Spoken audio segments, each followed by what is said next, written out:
Hello and welcome back to yet another episode of Lost Aux Media. As always, I'd like to thank you on joining me for yet another week of debauchery where we make you take a second look at what you just watched. Big dreams of whip clean, shift mean green, sip lean, and the ops don't know. Feel my team with a big dream and a me man. Y'all ready for another good episode? Cause I know I am. Come run up in the back, get a back. You don't want this sexy sturdy. Come and get sturdy. Let's see. Who do we have on the docket for this week?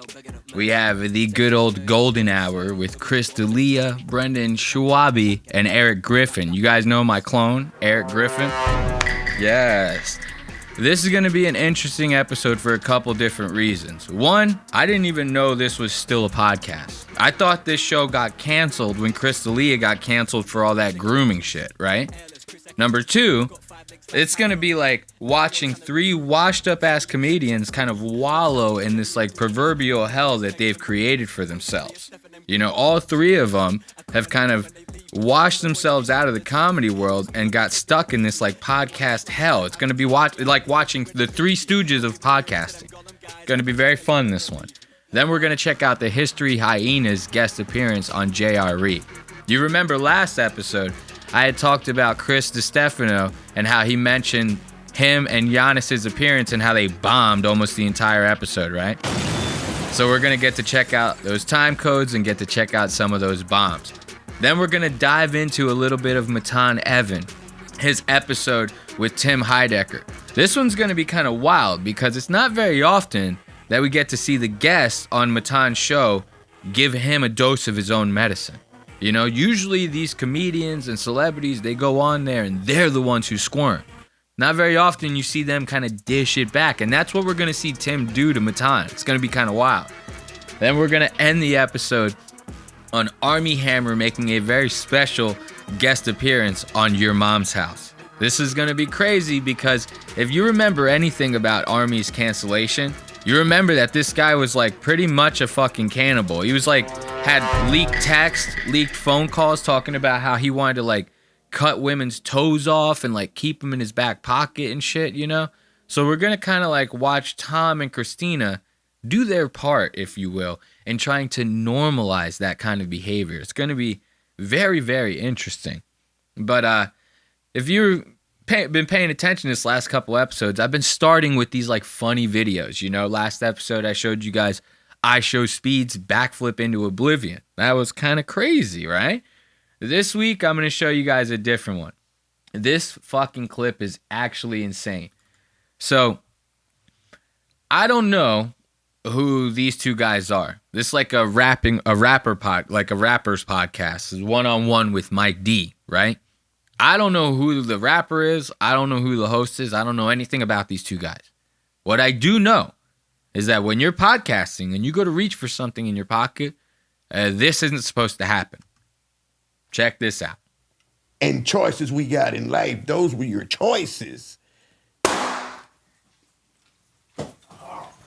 Who shot who? Who shot who, he says, bro. What the Who shot who? Tell me. I didn't have that on my bingo card for 2025. A guy shoots off a gun in the middle of a podcast. You know what's wild about this is like, if you're a responsible gun owner, a clip like this drives you fucking crazy. If you're a Trump supporter, a clip like this drives you fucking nuts. You see some shit like this, you're like, where's the holster? Why doesn't he have a safety on? What's happening here? You know, if you're Anthony Cumia, you're like, why does a black man have a gun? These Second Amendment Trump supporters are going crazy off a clip like this, right?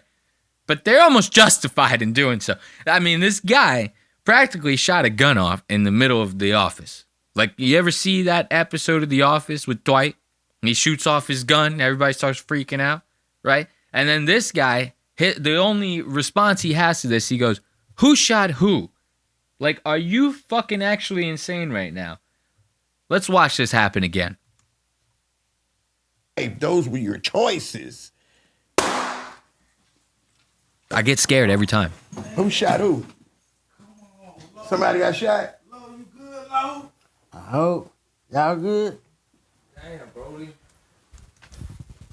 Look at they have this is like another Tuesday for them. This is fucking crazy. This is a felony too. Ain't that some shit? You can't just fire off a gun like wherever you want to fire off a gun. Like that's not how that works, you know?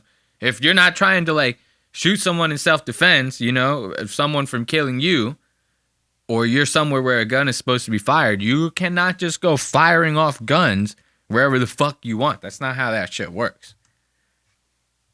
Good. What the fuck? Notice though, my man, he did not drop a Z blunt, bro. He did not drop a Z blunt. Look, I'm fucking sitting here struggling with my goddamn keyboard. Look at this guy. He did not drop a Z blunt. You know what I'm saying? That's good shit right there. That's good shit. Dirty third one-on-one with Mike D. I thought my nigga shot me. Look, that guy, he's like all trying to make a joke out of it and shit. This guy is still fucking shell-shocked off of this. He's like, bro, I might be doing a bit off of this shit right here. Like, and then the craziest part, like I said, this is a felony. But these guys just go and like post the shit like as if it's sweet, you know? So let's give it up for these two crazy assholes, you know what I mean? I ain't never seen no shit like that, you know? That's some wild stuff. So let's get into the good old golden hour with the boys, right? Like I said, very interesting episode because for one, Eric Griffin's out sick, you know, so we're not gonna see Eric. It's kind of a bummer, I know, but we'll have to do without him.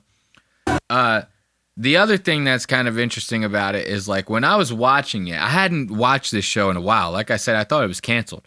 When I was watching it, if you pay attention to Schwab, if you pay attention to Chris D'Elia, right? When we're going through these time codes, Chris absolutely fucking hates the fact that he's there.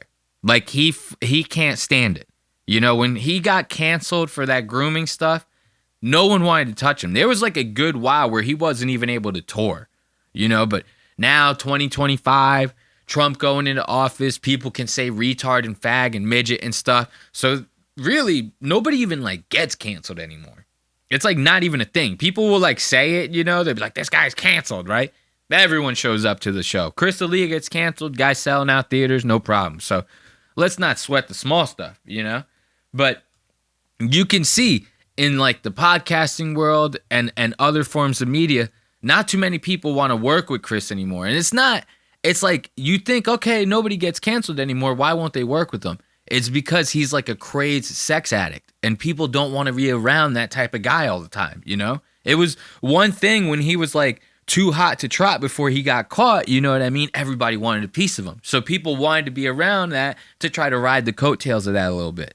Once he gets caught and actually gets canceled, people are like, well, you know, he was already kind of a creepy guy to fucking start with. So let's just kind of call it a day with that, you know?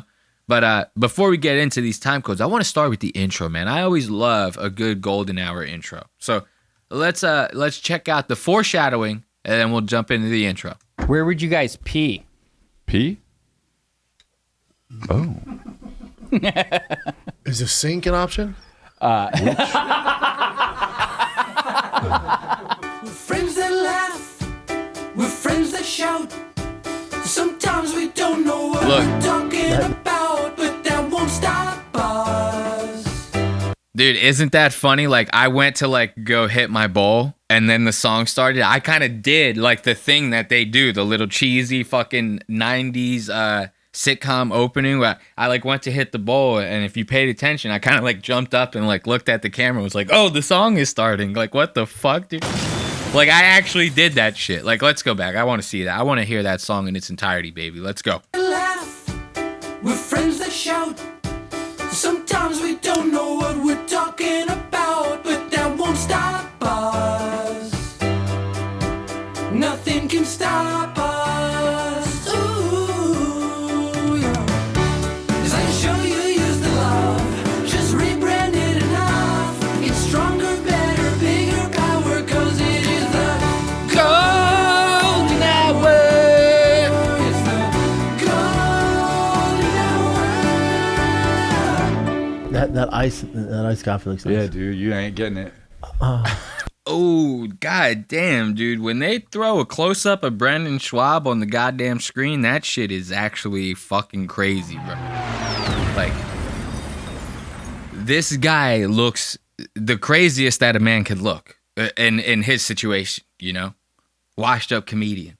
Only friend is Chris D'Elia, Eric Griffin. You know, Theo Vaughn leaves you by the wayside, you know? It cancels King and the Sting on your ass, you know?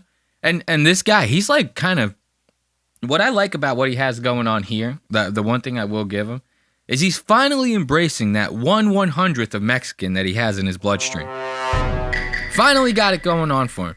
His mom was half Mexican. That makes him like a quarter Mexican. You know what I mean? There's not very much Mexican in there. And then when you're a Latino, if you don't speak full-blown Spanish, trust me, I'm a Latino that doesn't speak full-blown Spanish. You practically might as well be white. You know what I mean? Nobody in the Latino world is going to fucking respect you, okay? You're going to be stuck in that gray area where you're not white because white people don't fuck with you. You're not really Latino either because you don't speak Spanish. You don't fit in, okay? But I give Brendan an A for effort, you know, on his attempt. You know, he's got shaved head. He's got the fucking, like, mullet thing going on. Mexicans nowadays, like, you guys see that, who's that kid, Mexican OT or some shit? I don't know how you say this guy's name. He's like this hot new Mexican rapper. Fat boy. Very fat boy. Shaved head, though, like this, with like the mullet kind of situation that Brendan's trying to go for here. I kind of like it. You ain't getting it, man. And I was going to go to Phil's. I would have got you one, but... Oh, I already had Phil's. Oh. 2 Phil's is too much, but that looks nice. It looks dark roast. No, it's Are we on, Nicholas? It's just espresso. Are we on, Nicholas? Are we on? Can't stand that shit. Every time these guys, they go on a show, it's like they always have to start it by being like, are we on? Are we on? Like, they'll be like talking to each other. They'll be like, yo, bro, I was like raping this girl in this comedy club, bro. Shit was crazy because like all the other comedians in the green room, we were all laughing because it was so fucking hilarious. They look up at the camera like, oh shit, we're rolling right now? It was all a joke. You know what I mean? I didn't really pull a switcheroo with Carlos Mencia on his tour bus with some drunk chick, you know? It's Brad Williams, if you remember that. Now watch, I told you guys, these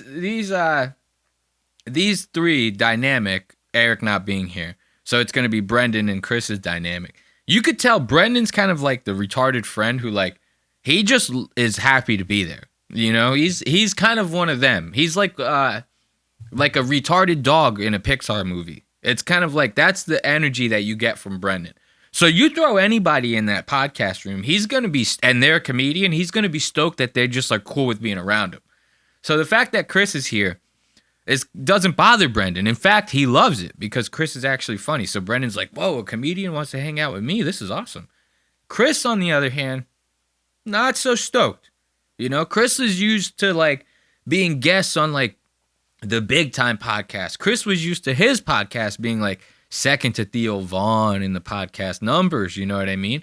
So once Chris got canceled and he kind of got thrown into this golden hour box, you know, it's really kind of like pissed him off. You know, you could see it in his face throughout these episodes.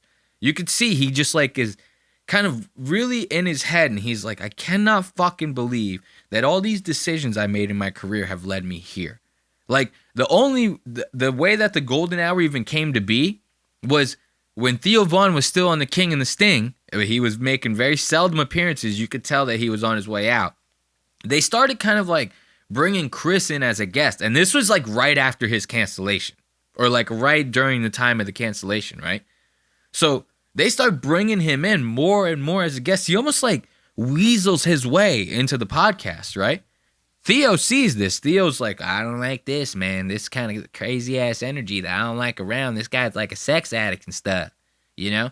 Then the cancellation comes around. Theo's in his mind, he's like, oh man, I made the right move right there. I can't believe that I was actually right about something for once, you know? So then King and the Sting is over because Theo's out. So they call it like the King and the Wing and the Cling or something like that. And they bring Eric Griffin and Chris D'Elia in there full time with Brendan. So then they rebrand the show as the Golden Hour. That's what we have right here. This is like a re-gift You know what I mean? That we're getting right here. So now watch. You're going to see them starting to talk about like, man, what's it going to be like when podcasters get old and washed up?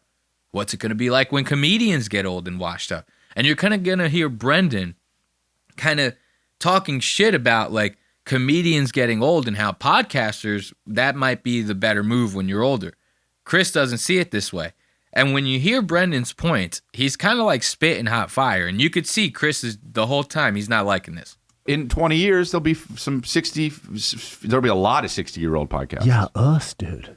Oh, yeah. Brian's can be 80.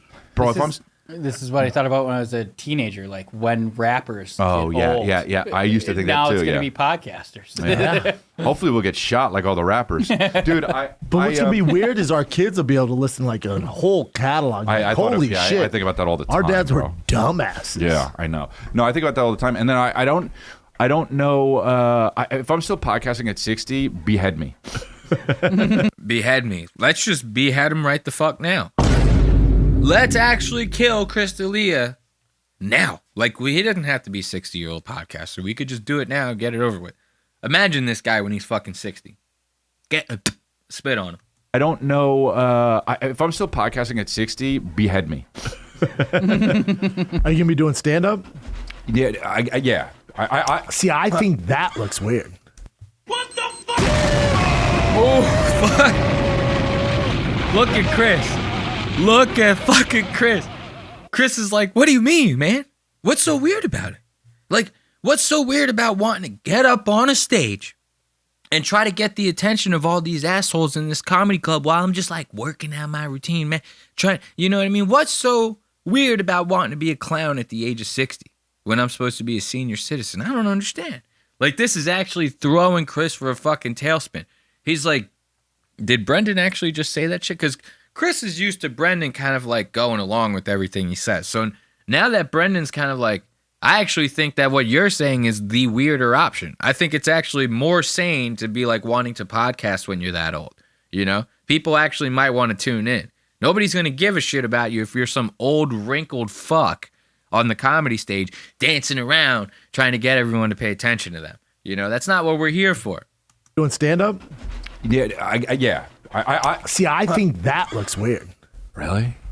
Why? Because when you saw like, I guess I see what you're saying. I mean, granted, you know, he had some dark arts, but like when you saw Bill Cosby at like 70 doing like, hey, bro.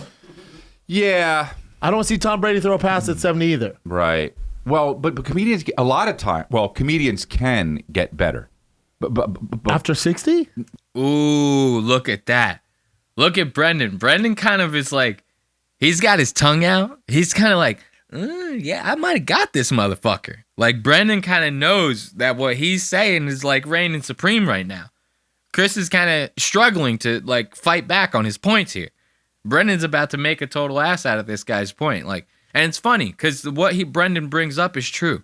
He's about to say like, you know, your mind's not as sharp when you're older. You're not doing as many spots. You're not traveling on the road, so you don't got the life experience to talk shit about, you know?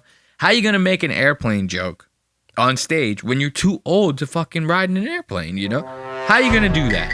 You know, so this is not going to work out. You know, it's not going to work like this. After 60, I don't know. But athletes, they don't get better. They get... The point is, I don't see... Well, yeah. It's not like your brain's getting sharper when you're 70. Yeah. I guess. And you're a little more out of tune with shit. Like, you don't have your ear to the ground. But that's why I say they can get better. That's why I say they can get better. Like, there's nothing worse when you see, like, an old, salty comic, just the old dude never made it. And you're like, oh, he's at the store or the Laugh Factory Monday through Sunday. Yeah, yeah. Just hanging out. Well, hoping. Not getting on or getting on it. Or might get Look, Brendan is like fucking... This is the one and only time I think that you've ever... If you've ever paid attention to anything Brendan said, this is like the one and only time he's ever said anything that actually like makes a little bit of sense. Like, this guy has been hit with so much goddamn CT that like 95% of the time he's saying shit that's like dead ass not funny, or you just can't even understand what he's saying. You're like, where did you fucking pull that one out of, man? Like, that shit's fucking crazy. But all these points kind of make sense, you know? Like, imagine, like, a good example of what he's talking about is like Andrew Dice Clay. You know, all these comedians like Joe Rogan and shit like that, they all talk about Andrew Dice Clay as if this guy is like the best that ever was. Nobody gave a fuck about Hickory Dickory Doc like 5 years after he started saying this shit. It's like, all of them sucked this guy's ass because he was like the first comedian to ever sell out Madison Square Garden. Who gives a shit? Okay? Like, the first person to do something doesn't mean that they're like the greatest or like still good at doing it, right? Think about like the Olympics. The first person to ever throw a goddamn javelin probably ain't got shit on the steroid-filled, muscled freaks that we have nowadays, you know? So just because they were the first person to do it doesn't mean that they were fucking good, okay? They were just the first person to do it, okay? That's kind of what we have going on here. Now, if you paid attention, like I said, you would have seen that Chris has these, like, he has this very mundane, like, attitude, you know? You hear him talking, he's kind of like, yeah, whatever. Okay, on to the next point. And then they say something, and you see him, like, looking up, and he just seems, like, disinterested and everything. And you're going to hear, like, when people make jokes, he kind of, like, tries his hardest not to laugh. You just see a lot of disdain on this guy's face. You could really tell, if you're paying attention, he just doesn't want to be here. I don't know, man. I always feel like with old guys, it happens really all of a sudden, and you're like, they just trail off one day talking about fucking, you know, Nazis. houses. And you're just like, what is he talking about? No houses are really no houses are 8 stories. You know, what is he saying? Or they just start and then you're like, oh, it's over for him. He's talking about 8-story houses? or it's like, so now they're still talking about like this point a couple minutes later about like comedians and podcasters getting older. And right now they're talking shit about their friend Brian Callen, who is another sexual deviant. And they're basically talking about like what he's going to be like when he's old. And they're saying, well, it's going to be like a light switch. Like one day he's just going to be talking about like 8-story houses and shit. And you're just going to notice that he's kind of like falling off the rocker here. So that's what they're kind of talking about now for some context. Like Larry King, where he's just farting, don't give a fuck. That was great. Well, that's kind of gangster though. Yeah, I don't know. Anyway, but we're talking about Eric. But I feel like Eric is. Eric's gonna turn a fucking werewolf in 10 years. If Brian's like 84 and they're still doing the podcast, he'll be like, "Great news, having another baby." Ooh. Now this is kind of great, right? The producer's coming in. He's actually got like a funny joke here. You see both of these two fucking assholes laughing their asses off, right? Brendan's embracing the joke. Brendan's like, oh, this is the funniest shit I've ever heard come out of Nick's mouth. It's about time. Chris is over here doing the same, but you're going to see he don't want to laugh at this joke. Wait until you see the way that he like actually sits there and like sighs and almost sounds like pissed. He goes, that was a great joke. Like he actually like almost like he doesn't want to admit it. You know what I mean? It's like he doesn't want to have a good time. And the fact that these guys are actually making him have a good time is fucking killing him. Pay attention to Chris. Oh, fuck. That's great. That's great. Oh, man. What he's gonna do? Look at him. Watch. You're going to see exactly what I'm talking about right here. He's going to be like, that was actually a great joke, man. It was actually pretty good. I'm surprised you like watch. Yeah, that is a great joke. I think so. I'm probably gonna can't go out like. Look at that. Watch. Look at his face. Watch. I'm gonna zoom in on him. You're gonna see. We're gonna get this like corner shot, right? Because it's gonna cut to the next shot. We're gonna need to get both in frame. So look right here. You could see he's kind of like, God damn, how did I get here? You know, I'm having a good couple laughs, but like seriously, this is bullshit, right? And then you're gonna see the way his face changes after he says that was a good joke. He's like, it's like a piece of him like left. You know what I mean? Just from him admitting that, a piece of his soul like left his body. Joke. I think so. Look at him. Look at him. He's sitting there like he's like gritting his teeth. He's like got one eyebrow up. He's like, holy fuck, man. I can't even believe I'm here. I can't even believe that this guy like could even become a sex addict. You know what I mean? Like that actually is kind of crazy to me. for the simple fact that, like, this dude is, like, uglier than sin. Imagine him when he's, like, 60. Because he has those, like, cheeks that, like, you could tell when he gets older, they're going to turn into, like, jowls. He's going to be one of those, like, dudes that looks into the camera and goes, diabetes. You know what I mean? Some shit like that. That's, like, what we're going to see out of Chris D'Elia in the coming years, you know? It's going to be very wild stuff. Now, you see, he doesn't want to be here, right? But this next time code's actually going to be kind of funny. They're going to start talking about a friend of Chris's that is autistic, right? Chris is basically going to start making jokes saying, like, I think I'm on the spectrum. You know, everybody nowadays, they always are making these jokes like, man, I think I'm a little bit, like, retarded, bro. Like, just because they have a couple weird, like, social quirks or some shit like that, or maybe because they spend too much time in the house. This is something I've actually been wanting to talk about for a long time now. So people will say this. They'll be like, bro, I think that I'm, like, autistic, man. I think I'm on the spectrum. When in reality, they just don't get out of the house enough, you know? Like, when the internet took over, a lot of people started spending a lot more time inside. You ever notice how nowadays, like, unless it's like a gated community or some shit, you don't really see kids, like, hanging out and getting, like, dirty and running through the woods and shit like that. Like, everything is kind of, like, inside nowadays, you know? Let's all get together on the Call of Duty server. Can't do that in the middle of a football field, right? You know, everybody's on TikTok. Everyone wants to be an influencer. They're dancing in their bedrooms and shit like that. And that kind of shit it's not just kids, it's adults too, you know? Everything is so easily accessible now. I could get Uber Eats to my house, all this. So people spend more time at home. And when you do that, you kind of lose the muscle of, like, interacting socially, you know? So people kind of, like, they go out in public, they start freaking out. They don't know what the fuck to do because they spend, like, 98% of their time inside. And then they go, man, I think I'm autistic, bro. I think I'm on the spectrum because when I go outside, I get so much anxiety, I almost can't contain myself. Why? Because you never go outside. You know, when you do something that makes you uncomfortable, you get used to doing it, it doesn't make you uncomfortable anymore. The anxiety goes away, right? So if you maybe interacted with a couple more people, if you didn't just, like, goon out all day and order Uber Eats for every single meal, you might not think that way about yourself, buddy. Like Chris D'Elia, you know, he had to do the hermit crab shit. After that cancellation, no one wants to fuck with you. You have to, like, recluse into your house or else you're going to lose everything. So now Chris is losing some of that social wherewithal, right, that he used to have when he was out and about all the time. Now he thinks he's autistic. Then he's going to start talking about his weird autistic friend. This is where I'm supposed to. Is your brother on the spectrum too? Bro, you can't say two. You don't know if I am or not. No, but 110% you are. Matt, no, I don't think Matt is. No, nothing. Mm-mm. I got a friend that came over the other day, and he's on the spectrum. He knows he is. And like how bad? You know, he's totally.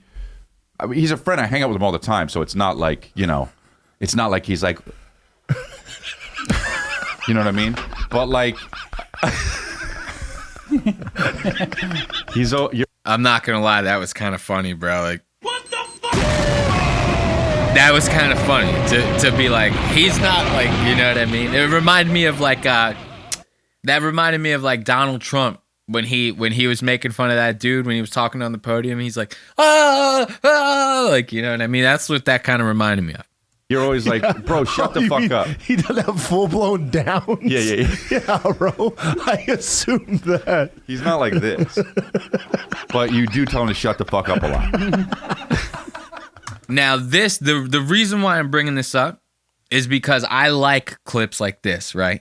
Where you hear one of these podcasters talk about, like, a friend of theirs and what they might have done or, like, a weird quirk that they might have. They leave out the name, right? Or they end up saying the name later, which Chris is going to reveal who his retarded friend is later, so stay tuned. But they start talking about this information, and then you start putting together, like, other shit from other shows because of what they say, right? Let me contextualize that because I know that sounded crazy vague. Like, for example, all these comedians, a lot of them work together, hang out with each other, or they have to like at least bump into each other at some of these clubs, right? So they might start talking about each other on the shows, but they'll like leave out the names. Like I watched an episode of Matt and Shane's Secret Podcast once, right? And there was this Australian comedian on there. And he started talking about how he opened up for an American comedian that had a big name at the time, but how bad of a sex addict this American comedian was, right? He started talking about how as soon as this American comedian got off the plane, he immediately started Snapchatting, trying to fuck girls, left the guy completely, went and did his own thing. Then, right before the show, had a girl in the green room. Right after the show, Snapchatting, trying to hook up with girls. This guy, the whole time he was in Australia for like 48 hours, this guy had tried to hook up with like 10 different girls, right? The comedian he was talking about was Chris D'Elia, right? So it's funny when you start to hear these podcasters talking about this stuff in their shows, and then you could put together the clues later, right? We don't necessarily have that 100% here because, like I said, they're about to pretty much tell who this autistic friend is that Chris D'Elia has to constantly tell to shut the fuck up. And I thought this was kind of funny because it's going to be a jamoke that we've talked about on the show. You can't name the name of your friend? I think he's public about it. I'll tell you if he is. I think he's public about it. Chris is treating this as if like his friend raped someone like he did. You know what I mean? He's like treating this as if like his friend being autistic is gonna like get him locked up or something. Bro, if your friend's retarded, bro, like we're cool, bro. Like as long as he's not weird. I think he's public about it. I'll tell you if he is. What's his name? Rick Glassman? Yeah. Rick Glassman? What the fuck? Okay, forget what I said about us being cool with your friend as long as he's not weird, because Rick Glassman is weird and retarded. He's like all of it. You know what I mean? I thought this was so goddamn funny when he's sitting there. Chris was legitimately sitting there saying, I got this friend. He's like autistic, right? He's on the spectrum. I hang out with him all the time. He's not like this. He doesn't do like this. But you do have to tell him to shut the fuck up a lot. You know? Imagine that. Imagine being such an annoying bastard that this canceled asshole right here has to tell you to shut the fuck up all the time. You know? Usually guys in a position like Chris, they lose a little bit of self-confidence. So they kind of put up with other people's bullshit a little bit. Like they kind of feel like they have to make up for all of the wrong that they did in their lives. Now imagine, you're so goddamn annoying that Chris D'Elia has to constantly tell you to shut the fuck up. I thought that was crazy. You know what I mean? So listen, the fact when he said, oh, my friend, his name is Rick Glassman, I almost spit out my goddamn coffee. I think it's just kind of like, I don't even know if you need to go to an expert. It's just kind of like, you know. I have it. Yeah. You can't name the name of your friend? I think he's public about it. I'll tell you if he is. What's his name? Rick Glassman? Yeah. Oh, yeah. Yeah, okay. Yeah. Rick's great, though. No, he's one of my best friends, yeah. Yeah, Rick's great. He was over the other night. And he was, Ooh, look, I wonder if like Rick Glassman would actually admit to that. You know? Because people still don't fuck with Chris like that. Like, when you hear people talking about Chris, like they go, yeah, I hung out with him like one time. You know, like Brian Callen was like Chris's best friend at the time. Soon as Chris got canceled, Brian's like, me and Chris, we hung out like one time. Like that was it. We just hung out like one time. You know? And then every episode, people started posting clips on the fucking subreddits. Like, you sure? Because like in this podcast, you talk about how you hang out with them like every day. In the next podcast, you talk about how like he gives you reach around. In this podcast clip, you're talking about how you hold each other's junk while you pee. Like it seems like you guys are pretty goddamn good friends, you know? I thought that was funnier than fuck, you know? But this one was good. Remember I told you how Brendan's like constantly, he was like spitting a lot of facts like during this episode, you know? He did it when he was talking about how it's creepy that comedians try to still keep the act going when they're old. He's about to do it right here with a little bit of self-analysis. One of the biggest things that a lot of people shat on Brendan for was the fact that he pretty much tried to like strong arm his way into the comedy scene just because he had a couple of friends that were comedians. He started throwing out specials when he wasn't ready to do so. Joe Rogan's on his podcast telling him, like, you're not ready, man. Like, you can't be doing specials, man. You gotta like give up on the UFC, man. You suck as a fighter. You gotta give up on stand-up comedy, man. Can't do a special when you're 3 years in, man. You know? Like, so everybody from the rip was talking shit about Brendan's stand-up, you know? Then he comes out with this Gringo Pappis special that he releases. Everyone's talking shit on that. To the point to where this guy got so much internet hate that he actually gave up on stand-up. Was like, I'm just going to do the fucking podcasting from this point forward, right? So we're about to hear him talk about that and pretty much admit that he wasn't ready and how he tries to give this advice to comedians coming up because he's lived the experience himself. Like, and you're going to be doing stand-up. Obviously, like, you know, we're past it, but like, you're doing it for fucking 3 years and everyone's putting up clips and your stuff's not that good, right? No. It's just not. It's just not. And these kids don't realize, like, they're happening with me. It's like, if you post a clip, remember, they're seeing D'Elia's clip, Bill Burr's clip, Right. Brian Callen's clip, Rogan's clip, Segura's clip. Right. They don't give a fuck if you've been doing it 4 years. Yeah, true. Good point. So if you're a new stand-up and you're on the stage, whether it's Laugh Factory, it's the Comedy Store, people are like, Comedy Store, it's like, all right, you're same as those guys. You put the clip out, you're going to be judged based off that. Yeah. You know? But you feel pressure. Like, I know. I felt so much pressure. Well, now at this point, you can't make it if you don't have a big following online. Look, Brendan's like, I felt so much pressure, man. I felt so much goddamn pressure. I thought that was crazy. Like, I never thought in a million years, like, you would hear someone like Brendan Schwab actually admit this bullshit, you know? Because he reminds me of, like, Steve-O.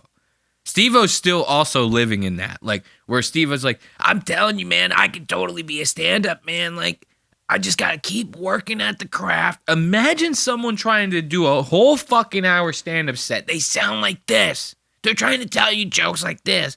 Knock, knock. Who's there? Like, I would run onto the stage like a terrorist and try to tackle this asshole. Like, you got to be kidding me with that shit. So, to hear Brendan talk about this was kind of rich, you know? But this whole episode, we're going to end it on this time code right here. I just want to show you guys. This whole episode, it lost steam in like less than a half an hour. I was watching this. After the time codes I showed you, that last time code was 21 minutes in. I'm about to show you a time code at like 46 minutes in. I was almost ready to turn this thing off. If you had 1 hour left to live, watch an episode of The Golden Hour. It'd be the longest goddamn hour of your life. You'd think you got an extra day out of the shit. You know what I mean? Because as soon as it went past the half an hour mark, this shit went off a cliff so goddamn fast. Listen to the pace of them talking, the energy in the room, the whole thing. No, but I watched Lost and just had such a blast watching it, man. It was on ABC, right? I don't know. It was. It's a far house. See, remember I told you how Chris like just has that I don't want to be here type attitude? He goes, I watched Lost on NBC. It was so good, man. And then he goes, well, what'd you watch? He goes, I don't know, man. I don't even know what I'm saying right now, man. I'm like, are the paychecks in yet? You know, like, that's kind of like what I get off of this guy. This is what he's giving, you know? I regret bringing you up from. No, but I watched Lost and just had such a blast watching it, man. It was on ABC, right? I don't know. It was. It's a far house. Well, just basic shit on ABC. NBC. Yeah, I just loved watching it, bro. Whatever happened to that actor, Matthew Fox? Whatever happened to him? You hear this? Might as well be fucking crickets going, what happened to that actor? This is what we're talking about here. And then I like I said in the last episode, it's so funny. I'm sitting here critiquing this. I'll get some Chris D'Elia fans up in my goddamn comments being like, your shit is so goddamn lazy. And what did I say last episode? They listen to podcasts where the hosts review movies. Let's give it up for the golden hour boys. You know what I mean? You gotta love them. You gotta love those good old golden hour fucking cucks, man. So let's actually have a little bit of a smoke break, why don't we, you know? I want to throw on a little bit of tunes, right? and get ready to spark up a little J, why don't we? And then get into some more segments, you know? Who do we got left in the episode, you know? Sometimes I got to go back to my notes and do a double check, a little double check ski, a discount double check, if you will. So we're going to be listening to a little bit of these tunes, having a couple smokes, and then after that, we're going to be jumping into the History Hyenas appearance on Joe Rogan. All that and more later on Lost Aux Media. This girl is not cutting, seems like I say, you and me are history, just let me be. I say, watch me as I walk away, don't follow me. I say, I'm getting over you and that's my victory. I say,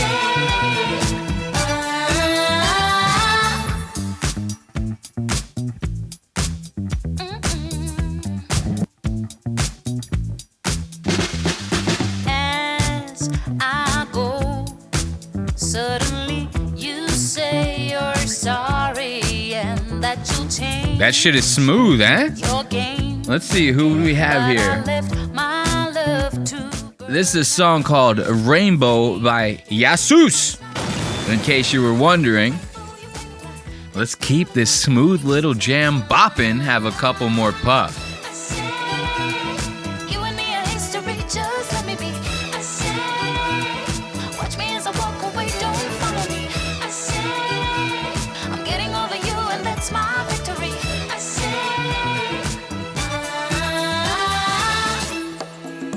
Ooh, I like that. Them bongos, baby. yeah, yeah, yeah, yeah, yeah, yeah.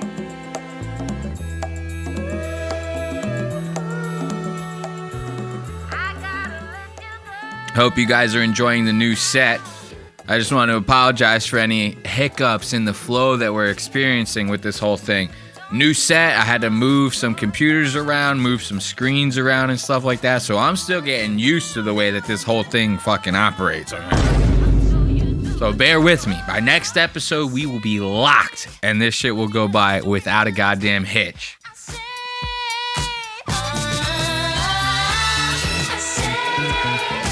you and me are history, just let me be. I say, watch me as I walk away, don't follow me. I say, I'm getting over you and that's my victory. I say,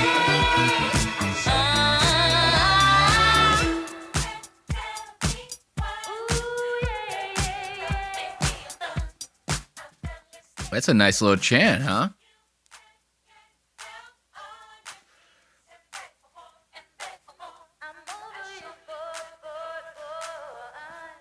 Ooh, I like that. So let's get into a little bit of this History Hyenas business, why don't we? So, remember I told you about how last time we talked about Chris Distefano, this guy was going into a little bit of a goddamn, like, midlife crisis, you know, fumbling with his goddamn confidence, got a big decision coming up, you know, relaunching his podcast, History Hyenas, you know, it's a big move for him. The rehashing of the History Hyenas, you know, and his second chance at his friendship with his good buddy, Yannis Pappis.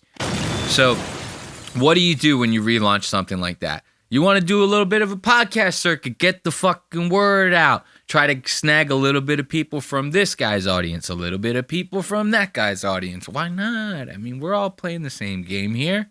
So let's make some moves. So naturally, they end up wanting to go on the biggest podcast they can, and these two assholes were lucky enough to get on JRE, right? Now, when we talked about it, Chris was saying how he was bombing his ass off the whole time, how Yannis was bombing his ass off the whole time, and how they were taking some big swings at jokes, and Joe was kind of really not feeling these two. And I'm going to tell you right now, after I watched this episode, I felt the same way. Like, immediately, you see Joe is not responsive to any of these guys' shit.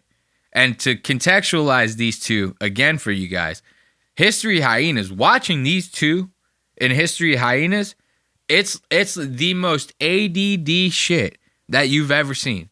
Like, you ever watch one of those videos where they go like, this is what it's like for an autistic person with like hypersensory like disorder or something, right? And you watch this like POV video and it's all warped and shit, and the sound's all loud and crazy, and it's like a person walking through like a grocery store, right? And all the fucking noises are emphasized, and everything's all crazy and coming out of left field over here. It's like, it's kind of like that.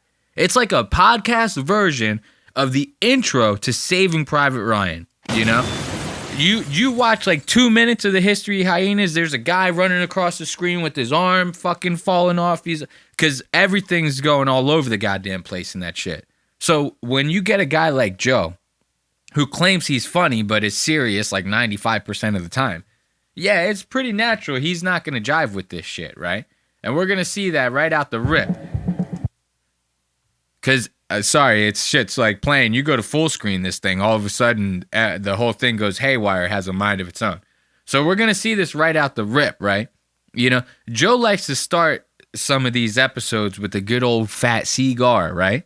And you're going to see these guys bombing with the cigar. How do you bomb with just lighting the cigar? Like, how's that possible? Joe Rogan Podcast, check it out. The Joe Rogan Experience. Train by day, Joe Rogan Podcast by night, all day.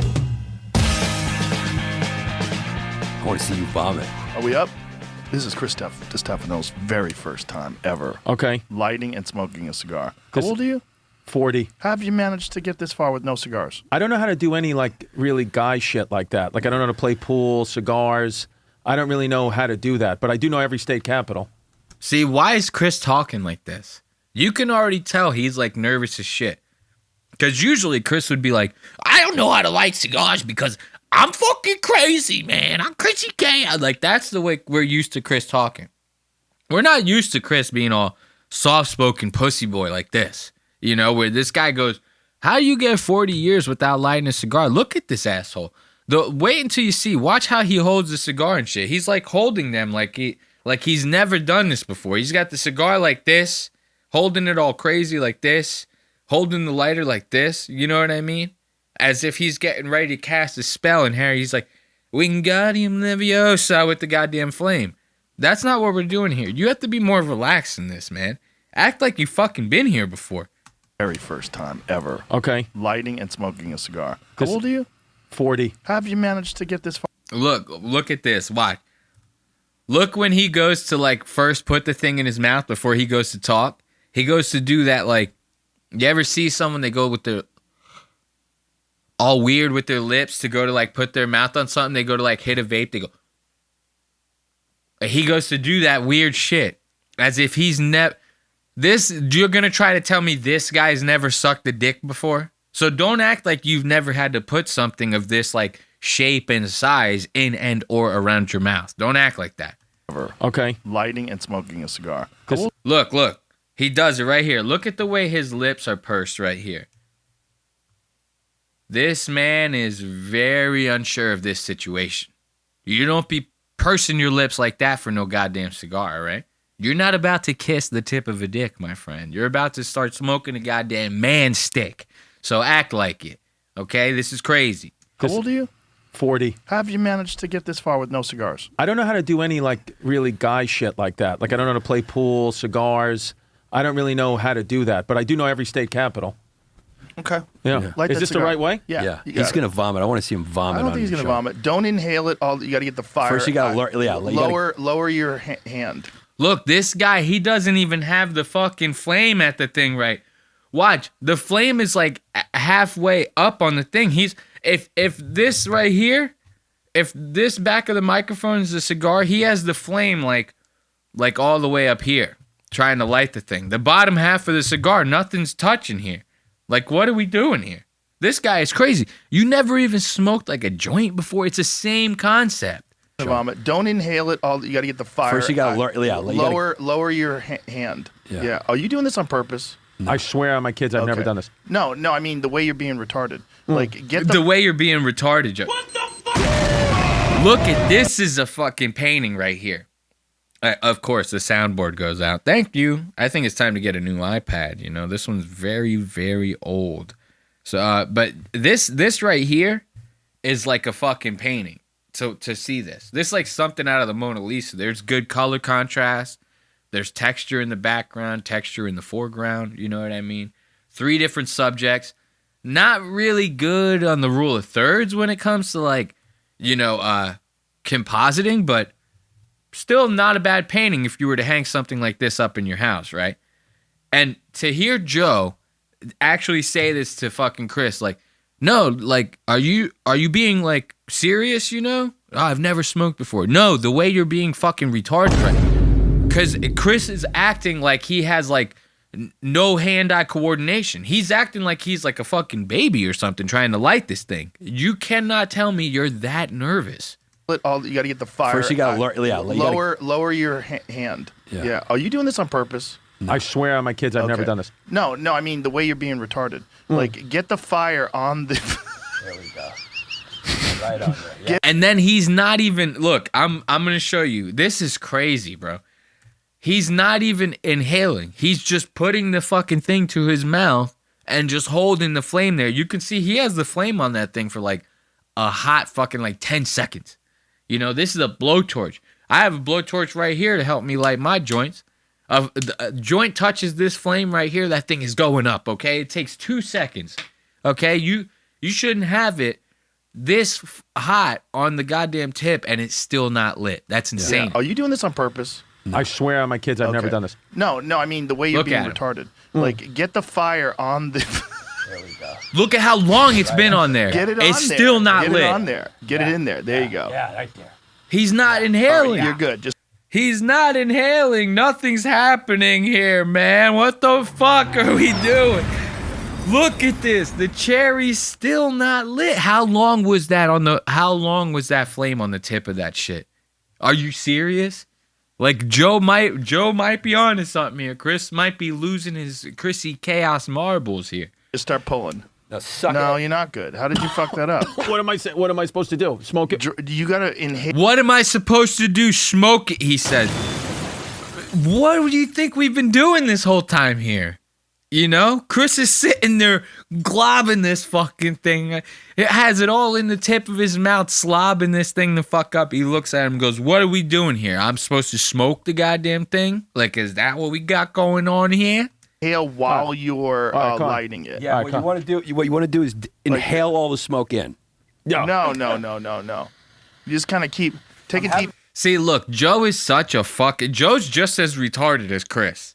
Because Yannis is sitting here fucking with Chris, right? Yannis wants to be a comedian for once in his goddamn life.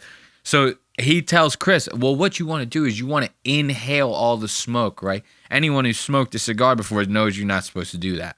You're supposed to enjoy the taste of the smoke. The cigar smoke is just supposed to kind of like mingle around in your mouth a little bit. You blow it out. It accents the taste of a good scotch. You know what I mean? So you're not supposed to inhale it. Actually, if you inhale it and you're not like used to that, it'll kind of make you sick a little bit. It's like something you don't want to be doing. So this is what Yannis is doing. He's trying to play a joke on Chris. He goes, inhale that whole cigar, buddy. You got to inhale that whole cigar. And Joe's like, no, don't inhale it. Don't inhale it. Joe, shut the fuck up, bro.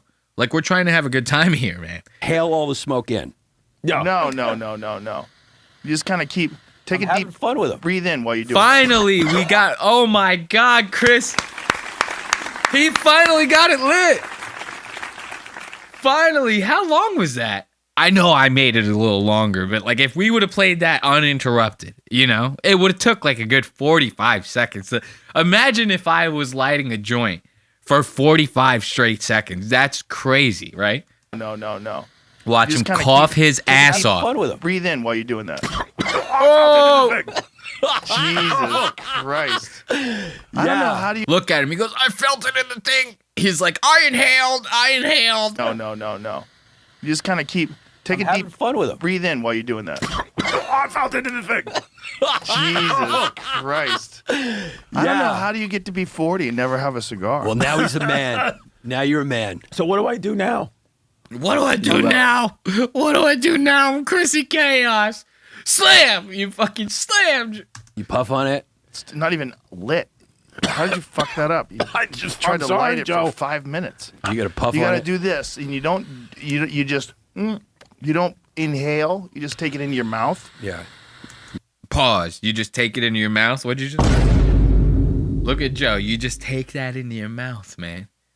you inhale that, you put the cigar in the tit and you just swallow the whole thing back like this, and you just, you know what I mean? That's how you're supposed to smoke a cigar there, buddy. You enjoy the taste of it. There you go. Take some little puffs. Yeah. This is not gonna Look, he's not even inhaled. Like, these guys have to actually tell him to inhale this fucking thing. work out well. Couple puffs. Yeah. Take a puffs. He's going to light the whole There thing. you go. Now you're Puff, good. puff, puff. Keep puffing. Keep it lit. You want to keep it lit? There we go. Yannis, when's the first time you smoked a cigar? Oh, sorry. When I was 6 years old. Like with a my regular uncle. person. Yeah, like a regular person. man. With my Look, I'm going to give you guys that a little bit uninterrupted, man. I know I've been pausing, making jokes. Just watch this guy actually pull this off. This is like an after-school special. You know what I mean? This is what happens when two middle schoolers find a cigar in, like, their dad's, like, cupboard or some shit like that. You know what I mean? Take it out in the woods a little bit, you know? Spark that bitch up, see what happens. This is like that middle school shit. Well, now he's a man. Now you're a man. So what do I do now? Puff on it. You puff on it. It's not even lit. How did you fuck that up? You I just tried I'm to sorry, light it Joe. for 5 minutes. You got to puff You on got it. to do this, and you don't. You just. You don't inhale. You just take it into your mouth. Yeah. You enjoy the taste of it. There you go. Take some little puffs. Yeah. This is not going to work out well. Couple puffs. Yeah. Take a puffs. He's going to light the whole there thing. You go. Now you're puff, good. Puff. Puff. Keep puffing. Keep it lit. You want to keep it lit? There we go. Yannis knows. Yannis, when's the first time you smoked a cigar? Oh, sorry. When I was 6 years old. Like with a my- reg- Sorry. Look at Chris. Chris is legitimately like the nerdy kid at a party, and he's trying to smoke weed with everybody, right? And they're all getting pissed at him because he's not inhaling. He's just wasting everybody's weed, you know? You wasting a JRE cigar, my friend. We can't have that. We can't have that. You can't be fucking these goddamn cigars up like this, my friend. You know? This guy is actually retarded. So we're less than 2 minutes in at this point right here in the episode, and this guy is already bombing his ass off, right?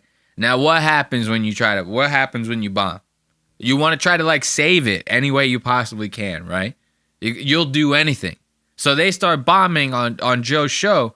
Joe starts, like, talking some stuff. They start agreeing with everything. You know, a little more than Joe's guests usually do. You know, every guest that comes on here is trying to suck Joe's ass in some way or another. We all know that. But these guys, like, to try to save this intro, you know, they start sucking ass a little more than usual, to the point to where they start smelling Joe's armpits. And you think I'm joking. I'm not. I work Dr. Squatch. Shout out Dr. Squatch. Shout out to Dr. Squatch. Natural. It doesn't have aluminum in it. Yeah. But I wonder if it works as good. Well, there's more. I think there's something to the aluminum. Why would Yeah. they put it in there if it wasn't effective? No, I tried the deodorant without the aluminum, and Dr. Squatch Doesn't is good. work. You can take a sniff of these bits. Can I take a peek? Can I smell Yeah, it? you can Yeah. smell. Come see. Can I take a peek, he says. Can I take a peek? This is... You ask me something like this, I'm going to be like, what are you, fucking stupid? Why would I want to smell your armpits, my friend? And then on top of that, think about how weird it is for Joe to suggest that, right? Like, for it to be like, you want to come and smell them? Like, you don't believe me? You know what I mean? Because Joe's one of those, like real tiny, miniature, like, greasy Italians. You know what I mean?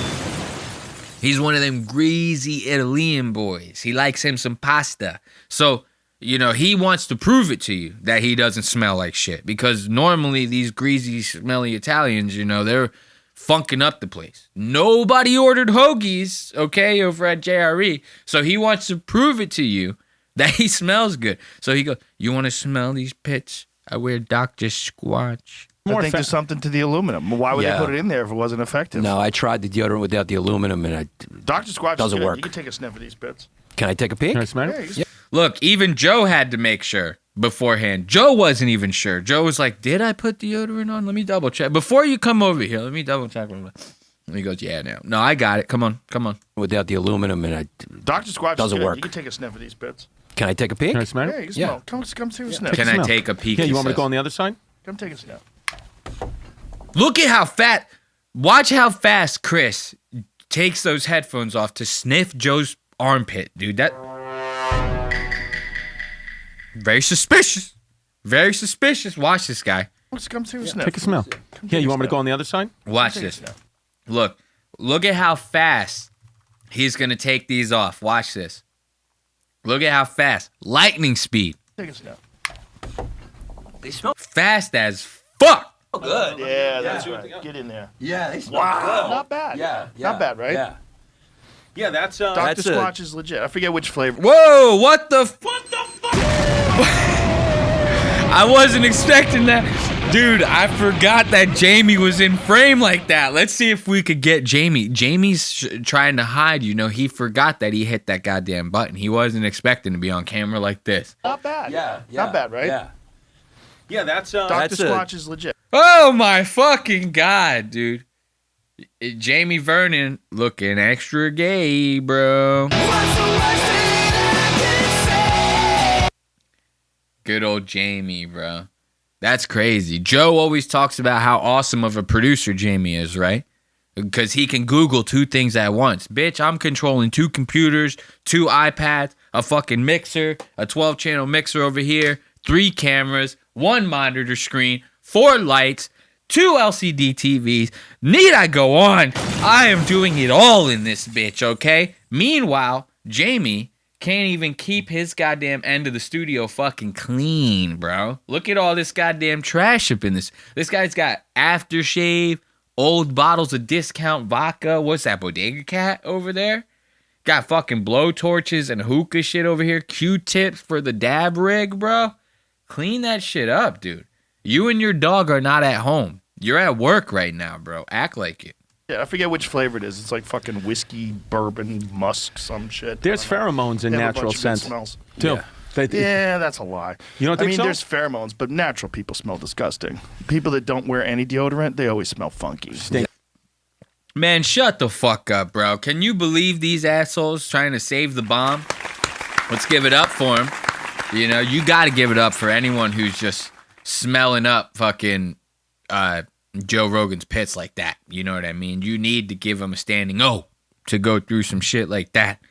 Like I said, them hoagies are strong at the JRE office, you know? So let's get to some of these like actual bombs, you know? Chris is bombing with the cigar, but this is not like a joke bomb, you know what I mean? I want to see them bomb like with the jokes, like I'm expecting them to, right? You're going to see Yannis is going to pull what I like to call a light bomb right here.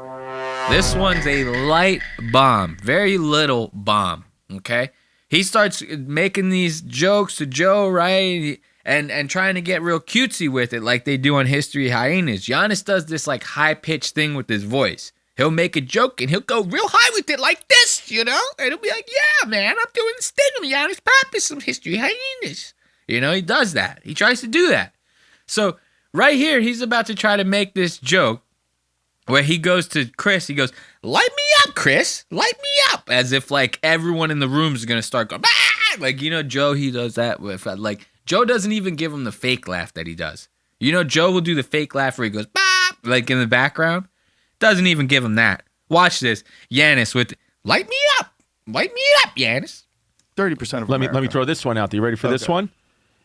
Do you think it's possible, just hear me out, do you think it's possible that what this existence actually is some type of prison planet and we are, negative emotions are being fed on by an ancient alien race that has kind of imprisoned us, and the reason why monks and people like that go into deep meditation is because a lot of this universe is spoken through vibrations, and they can get their vibrations to a certain height where they can vibrate and have so much positive energy that the prison planet rulers can't eat them, and they're not stuck in this loop like we are. Light me Where'd up. you get this one? Bro, no one's even following half of the shit that just came out of Chris's mouth. Chris is really fucking swinging with this shit. And this ain't even a joke. Like, Chris is just trying to stay in the goddamn conversation. You know, we're already losing him on the cigar light off. You know what I mean? Like, you getting tapped out in the first minute off of lighting a cigar. You got to sit in the back a little bit. Let Yannis take this over. You know? That's what would have saved Chris a little bit. If he would have let Yannis have some of these bombs on his own. Instead, he wants to go on these crazy rants. He goes, I got this theory about, like, an alternate reality where, like, we're all, like, fucking on a prison planet, bro. And, like, I'm trying to smoke this cigar on the prison planet on the JRE, bro. And we're all prisoners on the prison planet. Like, I can't even, half of the shit he was saying, I legitimately couldn't even follow this goddamn story. This one out there. You ready for this one? Do you think it's possible, just hear me out, do you think it's possible that what this existence actually is some type of prison planet, and we are, negative emotions are being fed on by an ancient alien race that has kind of imprisoned us, and the reason why monks and people like that go into deep meditation is because a lot of this universe is spoken through vibrations, and they can get their vibrations to a certain height where they can vibrate and have so much positive energy that the prison planet rulers can't eat them, and they're not stuck in this loop like we are. Where'd you get this one? This is real. I thought it was eat their negative thoughts. Eat their negative thoughts and negative emotions. Can you light me up, Giannis? Yeah. And what I'd like to hear about that. This is such a feminine thing. He's asked you to hold the door open for him. Yeah. Oh, dude, that Giannis's light me up joke comes later, bro. Chris starts the fucking light me up bomb. So Chris thought he was cooking with this one. He thought that he had this theory like in the bag. Because Joe likes this kind of shit. Chris came on here and he's like, oh, buddy, I got this theory for Joe. It's going to really throw him off. I'm going to fucking bring this one in, and I'm going to bring it. Joe's going to want to talk about this for like 45 minutes off of this shit, right? So he goes in, what if we're all in like a prison planet, bro? And like ancient monks are vibrating through the universe and sticking stuff up their ass, and the people who are controlling the prison planet, they can't eat them because they're vibrating so hard because of what they got up their asses, you know? And Joe's like, what the fuck are you talking about? Chris thinks he's cooking so goddamn hard with this. He goes, light me up, Giannis, as if everyone's gonna like be like, oh man, that was fucking awesome. As if Joe's gonna turn and look to him and go, you know what? Yeah, light him up, Giannis. That was awesome, bro. You deserve to get lit. Instead, Joe fucking turns at him and goes, you got this guy lighting your fucking cigar? He's like, that's like the girliest shit I've ever seen. Where they can vibrate and have so much positive energy that the prison planet rulers can't eat them, and they're not stuck in this loop like we are. Where'd you get this one? This is real. I thought it was eat their negative thoughts. Eat their negative thoughts and negative emotions. Can you light me up, Giannis? Yeah. And what? Can you light me up, Giannis? Chris thinks that he is cooking with this one. Light me up, Giannis. That's like the punchline. Light me up. You know, I can't wait till Giannis does it later. Light me up, man. That's Giannis' shtick. I'd like to hear about that. This is such a feminine thing. He's asked you to hold the door open for him. Yeah. Why don't you put the umbrella over his head, light a cigar? Up, baby. You're getting lit up on nicotine. Yeah, that's what it is. Yeah. I feel lightheaded. And you know what's crazy? It's really not like the most feminine thing in the world. If somebody's got a lighter and they light like your cigarette or something for you, like it's a little weird, but it's not like the gayest thing you've ever seen. You know what I mean? When Chris does it, it's the gayest thing I've ever seen. I'm telling you, when he's doing it, it's gay. It's pretty gay. You to hold the door open for him. Yeah. Why don't you watch him? Watch his put the lips. umbrella over his head, light a Look cigar. at this asshole. You're getting lit up on nicotine. He's sucking a dick right now. Chrissy Chaos is sucking a little bit of Chrissy cock. You know what I'm saying, bro? Like, this guy is like, he might as well have a big black dick in his mouth. This is what I'm seeing right here. You have your lips pursed like this. And you taking flames to the face like this. You know what I mean? Yannis is sitting there fucking blowtorching it all up in his fucking face, you know? And Yannis is sitting there going, yeah, take those flames, you fucking bitch. He goes, take those flames. He goes, purse your lips up a little bit more, you fucking bitch, while I throw these flames all up in your fucking grill like that, you know? And Chris is sitting there, am I doing it right, Joe Rogan? Sucking on some dick. Yeah, that's what it is. Yeah. I feel lightheaded. Is that normal? Yeah, that's what you're supposed to get. I feel lightheaded. Yeah, you may get sick too, but it'll be fine. That's would I why get sick? cigars are so good for conversation. You're not going to get sick. Cigars are so good. You're not gonna get sick. Look at this asshole. I love it, dude. That was the first bomb of many. That was the first bomb of many. We're gonna need it. We're gonna need it. Now look, Chris, you thought that Chris was gonna be done with these cigar bombs? He ain't. Okay, he ain't. We're gonna see another one. If you put Chris in the same room as a cigar, it's a bomb on his part. He should be nowhere near a cigar, especially after seeing this shit. Like, he should be nowhere near anything manly, you know? And it's crazy because you'll hear him on other podcasts. Like he was on Matt and Shane's Secret podcast. We're talking about that again the other day. And Chris goes, man, it blows my mind that you know nothing about sports. Like you know nothing about anything manly, man. Like what's going on here? He's talking a lot of shit to Matt, right? And this guy can't do the least manly of manly things is lighting a cigar. That's out of all the manly things that you could do, lighting a cigar is the least manly out of all of them, right?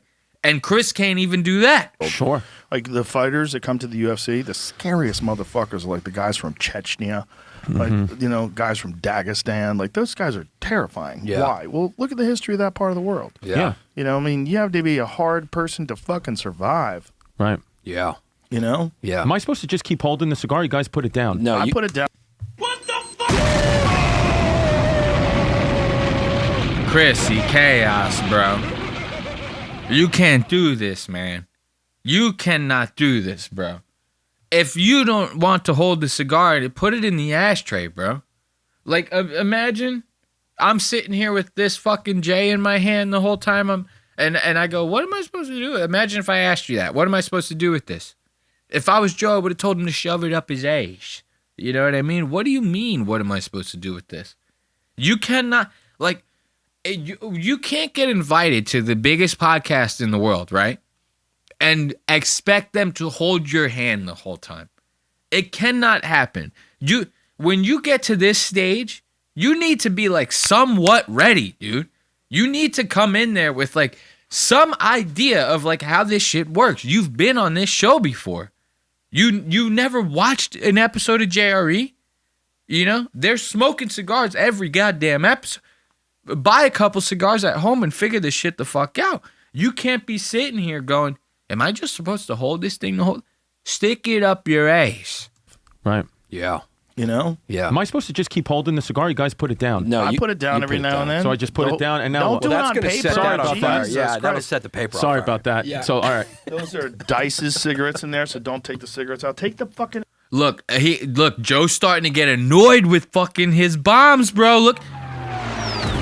I almost forgot about how annoyed Joe got at this. Just him asking about the cigar was enough of a bomb for me to be like, dude, we can't be holding your hand throughout this whole 2.5 hours, bro. I'm sorry. Like, that we can't do that. Now, not only that, Joe is catching on to this. And Joe's starting to get fucking pissed off because Joe's like, dude, I hang out with like adults, bro. I don't need you coming in here. And then it's time for me to start babysitting again, all right? My kids, I don't even babysit my own fucking kids. Me and my wife, we leave them. We leave them in the house by themselves. We've been doing it ever since they were 3 years old. Okay? So we don't even fucking watch our own goddamn kids. Why would we watch you, man? We don't need this. You can't come in here like this. I thought that was enough. Joe's coming in here now. Joe's getting pissed. It's not just me. I put it down every now and then. So I just put it down, and now don't what? do Well, it that's on going to paper. set that on fire. Jesus Yeah, Christ. that'll set the paper on Sorry fire. about that. Yeah. So, all right. Those are Dice. Look, this guy, he goes, yeah, but you can put the cigar down. So he immediately puts it down on whatever's on the table. You put it in an ashtray, man. So he puts it down on a stack of papers. Joe's like, what are you trying to do? Light the fucking studio on fire, bro? There's cigarettes in there, so don't take the cigarettes out. Take the fucking ashtray. Oh, sorry. I'm handing you an what to ashtray. do.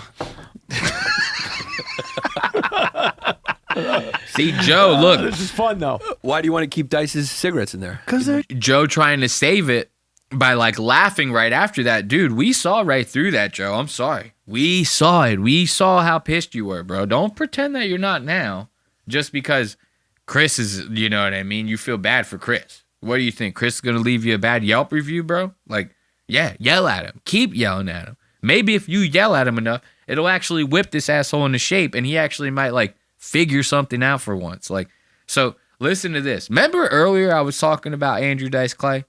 How these guys like suck his dick so much and how he's just a washed up ass bitch, right? Remember I was talking about that? Watch them suck on some Andrew Dice dick real quick. This is crazy.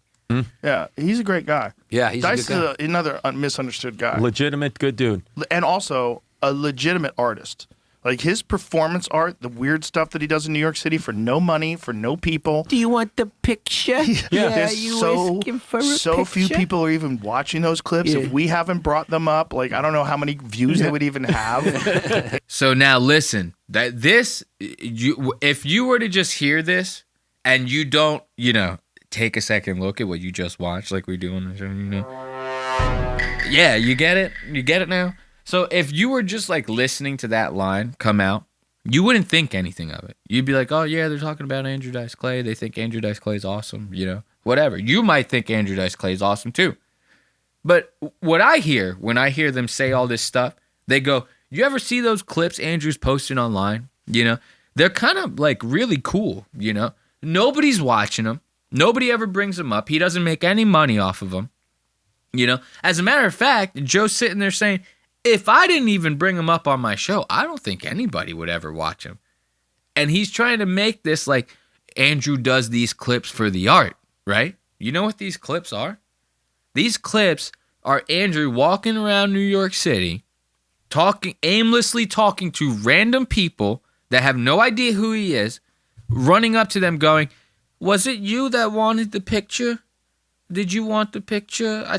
Somebody was telling me that somebody here wanted a picture with me. And these people don't know who they're like. They're like, dude, this guy's going to fucking rape me. Like, he's doing this to, like, women and shit in New York. They're like, I'm going to die tonight.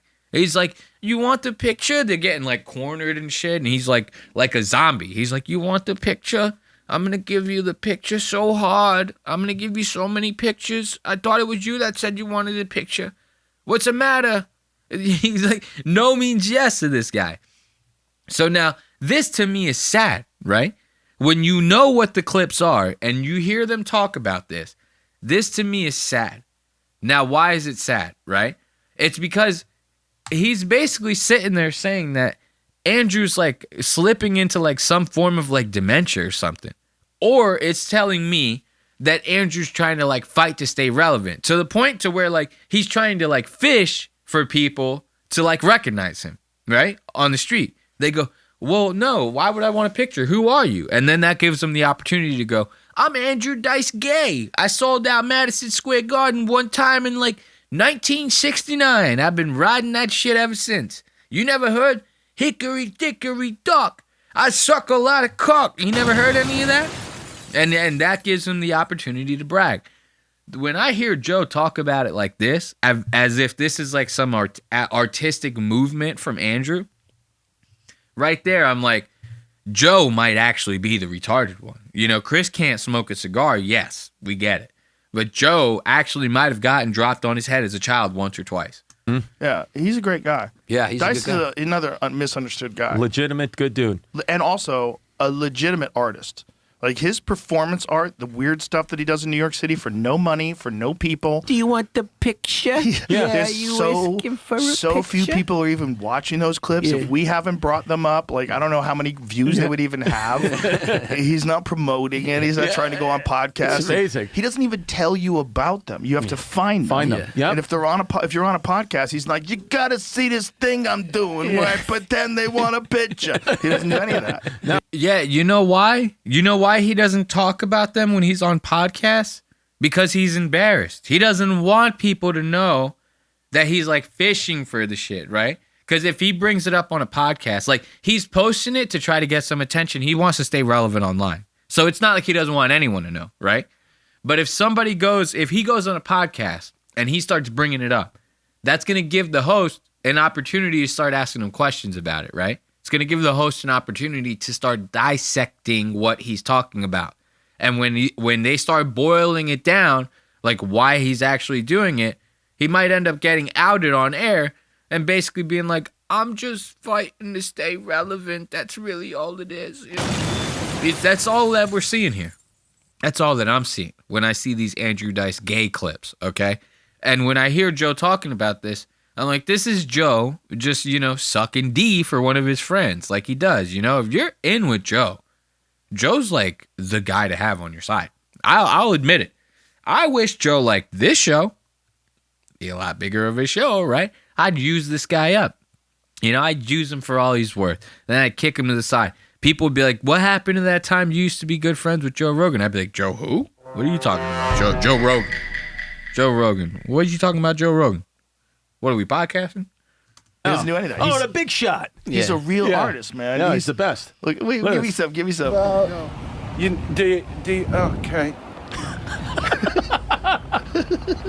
Have you been keeping up with the drone flying saucer thing?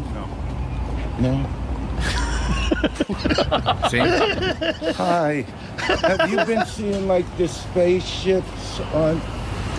See, that's what I'm talking about. When he does this shit to these women, they're like fearing for their lives. Like this woman right here, when he starts trying to like do this joke to this woman, she like legitimately thinks like this guy's gonna toss me into a back alley somewhere and have his way with me. She's like scared out of her mind.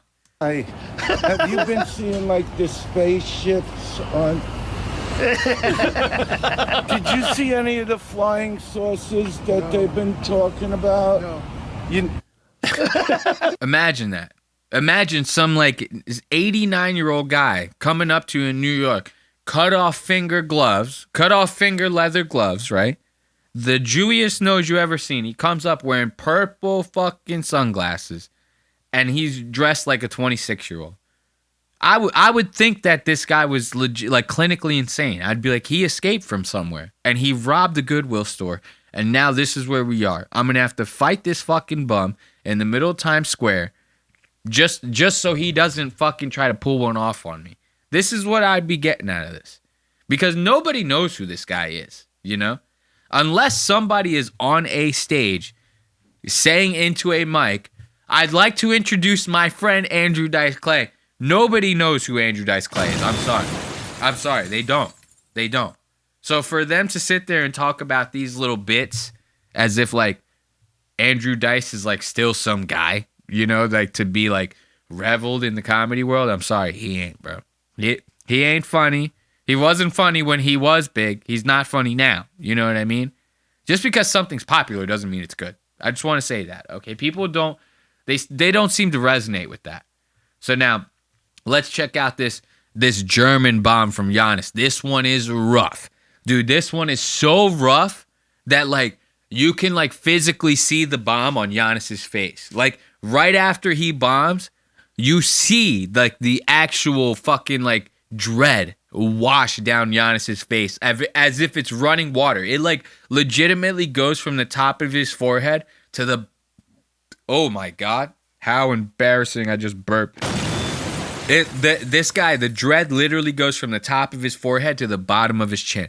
Wait until you see this facial expression wash down him. Weird. How about that German guy that ate that other guy's penis? He answered an ad. Well, the guy asked him to. Yeah, he asked him to eat his penis. It is keto. And they ate it together, right? Yeah. But Yeah.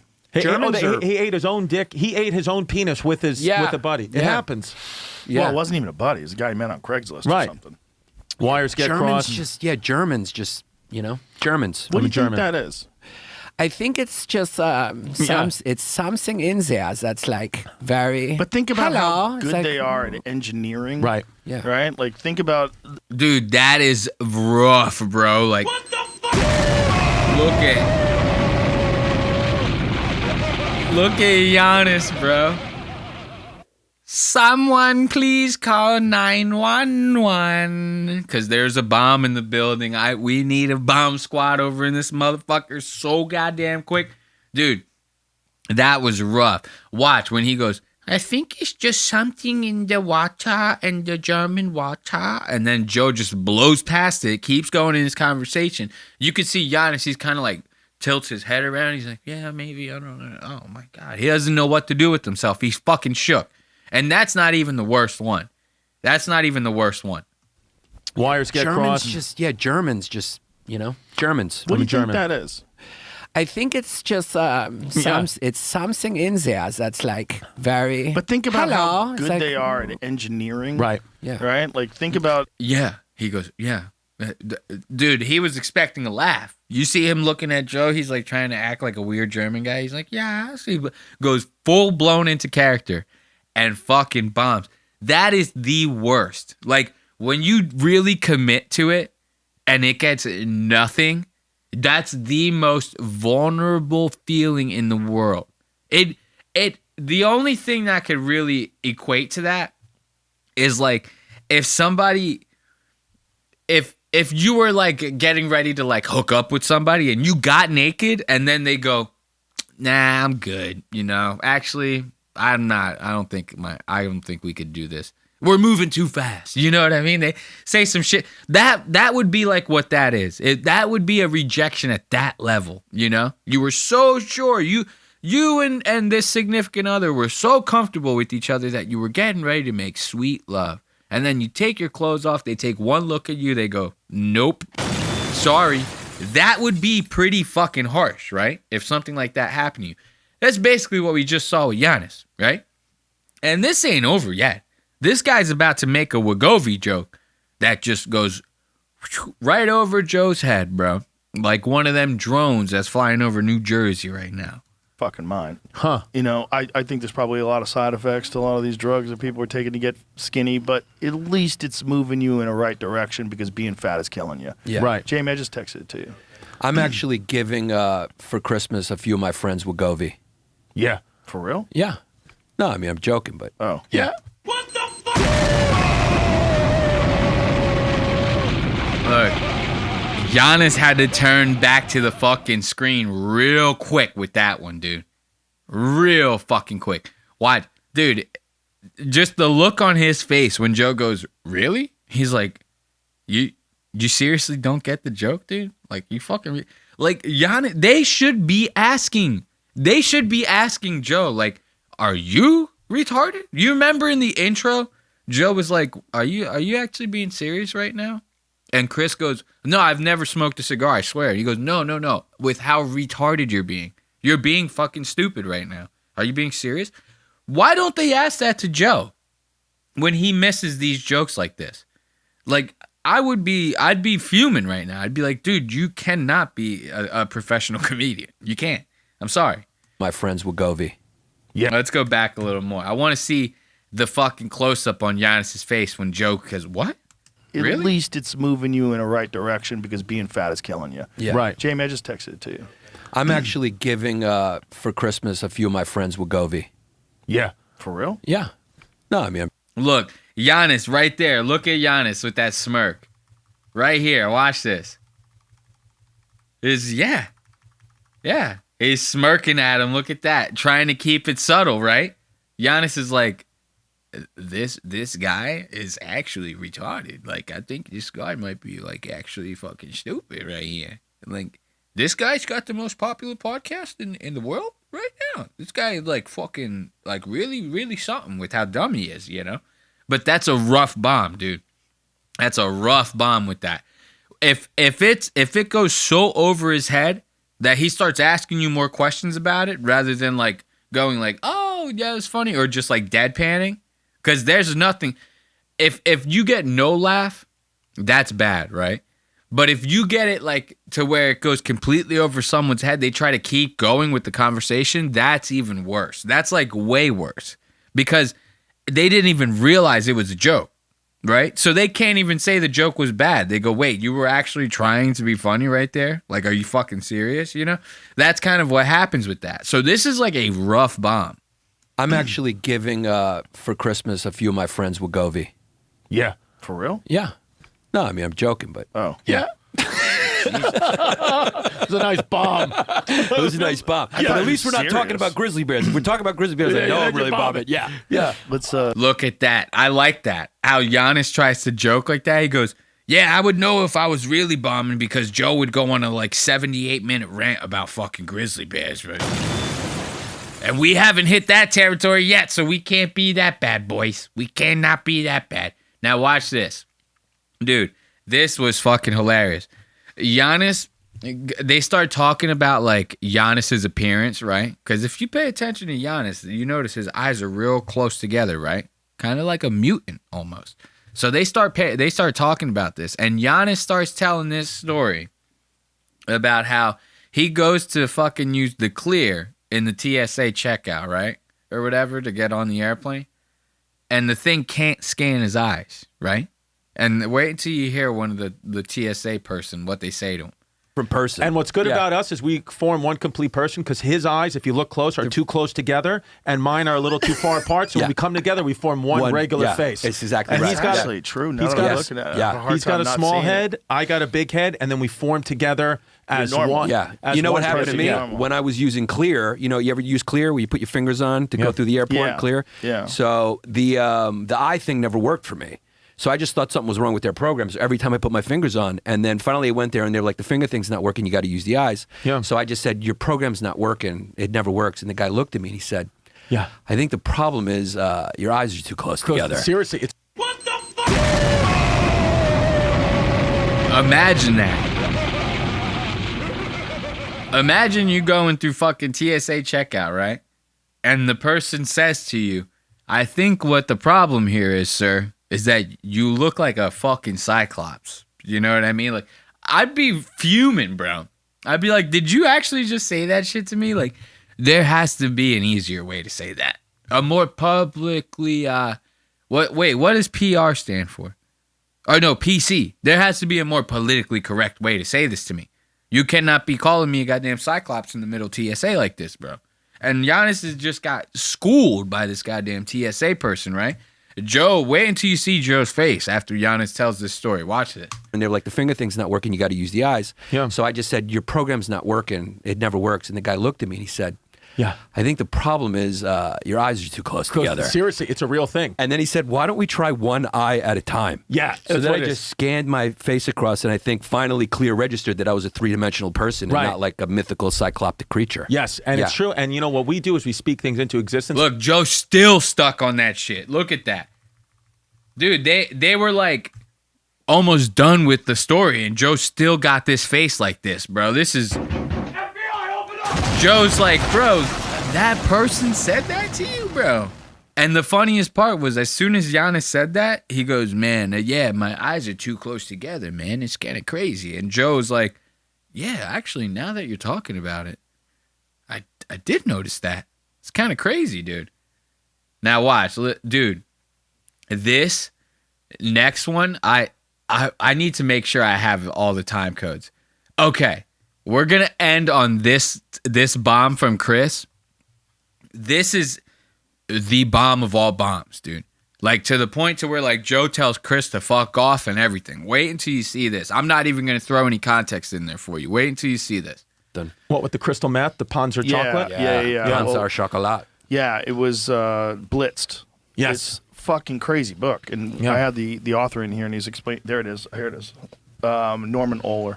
This book is fucking nuts. This is nuts. They had the... Can I take that for the plane? No, this is my book. Oh, sorry. Fuck off. Damn, dude, he tells him to fuck off. And look at Chris's fucking face. Actually, wait, go right here. Watch when he looks down. Ooh, right there, dude. Joe tells Chris to fuck off, and Chris is looking at him like, bro, I'll actually murder you, bro. I'm from Brooklyn, bro. Like, you don't fucking talk like that to a motherfucker from Brooklyn, bro. But, you know, he's so nervous. These 11 million people listening to this goddamn episode. Probably, maybe. I don't know if this is a big enough name to get that kind of draw across all platforms. But, you know, Chris is, like, really kind of going through it right here. Joe's like, nah, man, this is my book. Fuck off. Like, first off, you're fucking rich, bro. Like, the least you could do is give this guy a goddamn book. You know what I mean? Like, as if Joe was to say, like, oh, yeah, you could have the book. Like, yeah, no problem, bro. Just like, I'll pay it forward, man. Read that shit on the plane on the way home, bro. I got you. The author of the book would probably see the episode. He'd be, you know what, Joe? I'm going to send you a copy special. I'm going to make it from the skin of all my dead daughters. I'm going to sign the book in blood. You're going to get a one-in-a-lifetime copy. You know, they're like hook Joe the fuck up off of this shit. Joe could get 10 million copies of this book sent to his house tomorrow. Okay? He probably wouldn't even have to pay for him. Some company would do it as like a good deed, as like a promo thing, you know? So he can give Chris this book if he wanted to, you know?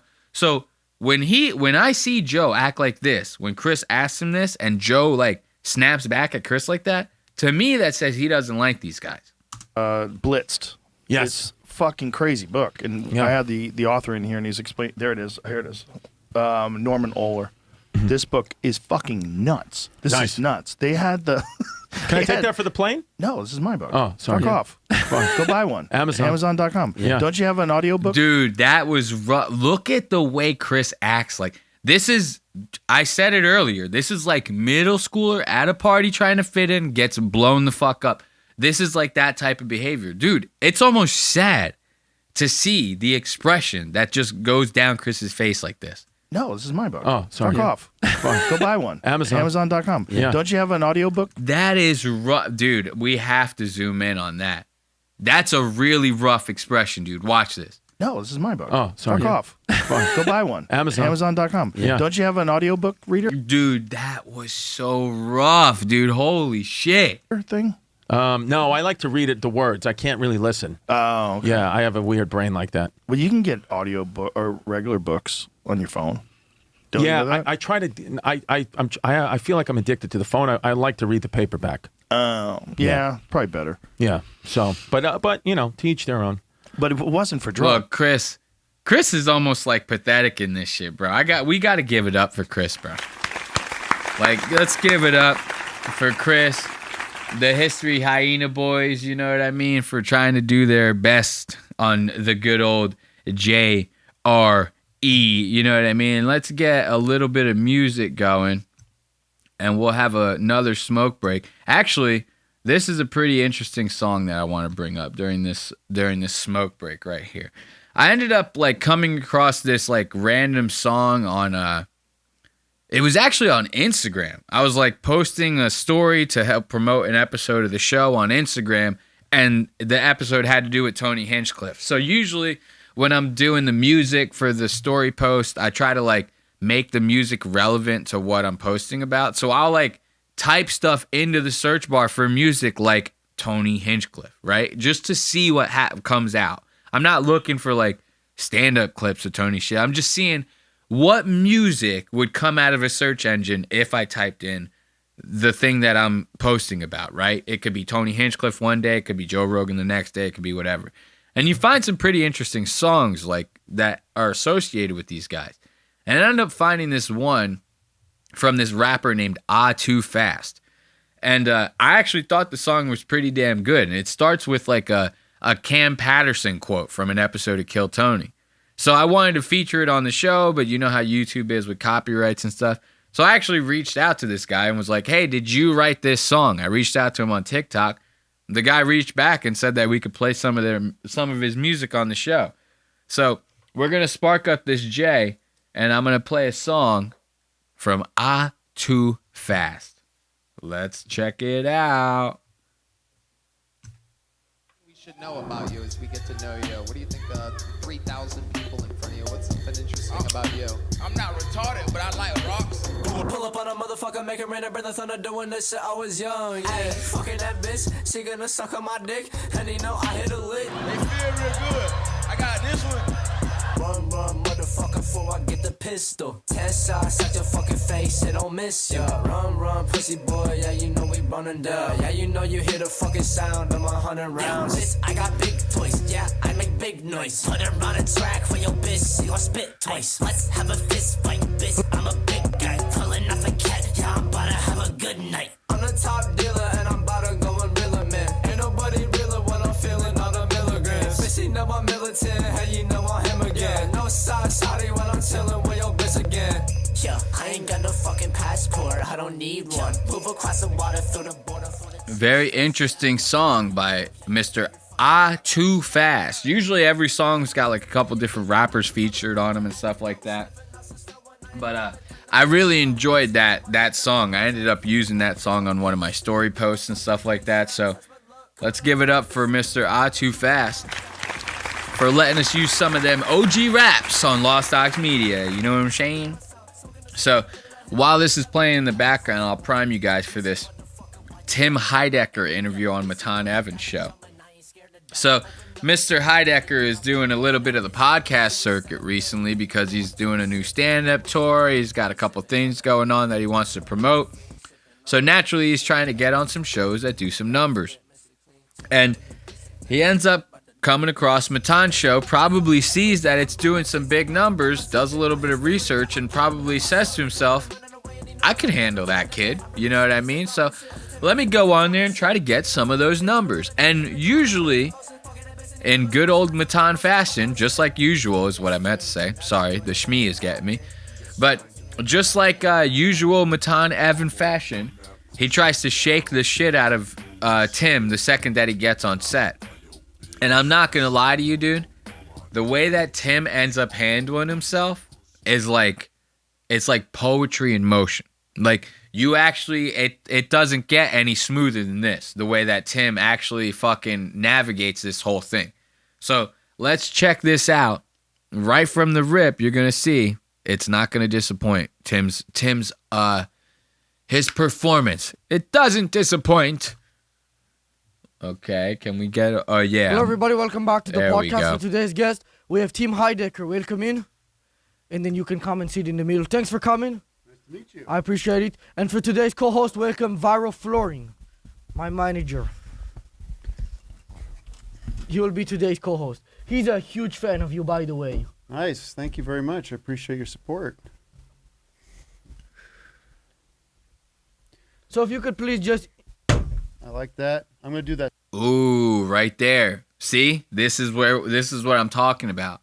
So, as Matan usually does, he brings in another guy to sit there and act all awkward. So this guy's going to sit there and like cheesy smile at Tim like the whole time, right? So Tim is probably the only guest in the history of this podcast who's done any research before he comes on here. He knows that this is going to be a complete fuckfest the entire time. So as soon as he sees this asshole come out of left field to sit down next to him, Tim goes, okay, now we're starting. So he goes, this is where I need to start with my counterattack for this bullshit. This is a preemptive strike. Tim knows that if you really want to win a good battle, you got to hit while the iron's hot. You got to strike while the iron's hot, my friend. You got to hit first. And that's what he's doing here. So if you could please just... I like that. I'm going to do that 3 times during Just the random show. points? Like that. So only one left. No. Got 3 more. So I'm going to You do... said 3 times. I'm going to this. So I'm now going to do no, that that's 3 it. You times. just did it. No. You're out of- These are examples of what I'm going to do 3 times. You can't do it again. You just did it 3 times. I did it twice. But those aren't the 3 times. I'm saying... See, now, this is very interesting because you don't see Matan get flustered like this. Like, look, as soon as he goes to do this, so Tim's sitting there smacking the shit out of Matan's desks, right? And they sound like shit. They're like practically made of cardboard, right? So this is not good for the audio. So Matan's like, whoa, buddy, what are you doing? You fucking up my podcast, bro. You're making a lot of noise on a podcast. And Tim's sitting there smacking the tables. He goes, this is just an example of what I'm going to do throughout your show. So just keep that in mind. I'm going to do it 3 times, but all these times that I'm doing it now, he's smacking the table. He goes, these are all examples. They don't count towards the 3. So Matan's sitting there like, bro, this got to sound like shit, you know? And this is where I find the interest because now he's making Matan actually care about his own show, which normally doesn't happen. Matan doesn't give a fuck about the audio, how the guests feel, none of that. He's just trying to get the clips. That's it. So when you see him actually giving a fuck, kind of throws you off a little bit, doesn't it? No. These are examples of what I'm going to do 3 times. You can't do it again. You just did it 3 times.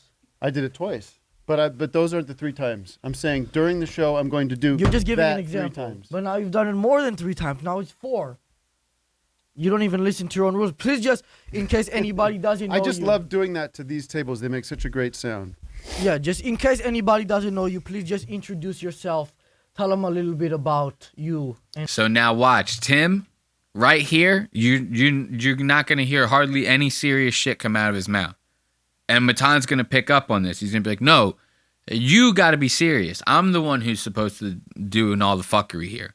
You know, so Matan doesn't like this. This is going to be crazy. And all that. My name is Tim Heidecker. I'm the shortstop for the Los Angeles Dodgers. That's not true. I just thought I'd make a little joke because of my hat. Can you take off the hat? Yeah, Can I check it out? You can have it back in a minute. Oh, here we go. See? Just introduce. So Tim knows. Tim, here we go. Tim knows. So Tim's like, all right, now I'm going to start pulling out my big guns here. Introduce yourself. Tim Heidecker, actor, comedian, father, husband. And most people would know you from your TV show Tim and Eric. I guess so, yeah. Why did you decide to call it Tim and Eric and not Eric and Tim? Do you think you're better than Tim? Than Eric. No, than Tim. See, that's what I'm talking about. That's kind of clever that he's doing this wordplay with them. Right out the rip, he's trying to throw Matan for loops, where normally Matan is the one looping. Better than Tim. Than Eric. No, than Tim. Right. Do you think Looks you're better like that's than a Tim? Typo. Well, Tim and Eric sounds better, doesn't it? Tim and Eric. I think Eric and Tim sounds a little clunky. It's rhythm. Why? Because So now this is a good move on Tim's part. For him to stay like with his composure, you know what I mean? He's not going to let Matan win. And that's what we need. If you're going to defeat this kid, you have to keep composed, which normally doesn't happen. Everybody, they try to like either play into it, which kind of reeks of desperation because like they can't play into it because they don't really know how Matan operates. So it's like they try to play into it. It kind of makes them look even more like an asshole. Or you get the people who try to stay on the serious side and go completely against the grain. That's not the way to win either. Either way, going that route, either trying to play into it or going against the grain, you're showing emotion, which is going to give him fuel. Like, the reason people do these kind of shticks is to get a reaction out of you. So if you do what Tim's doing here and you just show no emotion, you stay completely composed, these trolls, they don't know what to do. They have no idea. It completely wipes their hard drives. They don't know what to do with this shit. The Asian people as a race, or are we talking about nations? Because obviously there's going to be certain nations that we have good relationships with. There's nobody back there. I felt somebody back there. It was not cool. I don't want to be attacked by anybody. There's nobody especially there. Look, you just see there's nobody there. Okay. You thought there was somebody there? I see somebody there. It's fine. See, so now he's trying to stay composed, but he's got somebody trying to grab at him through the fucking bedsheet.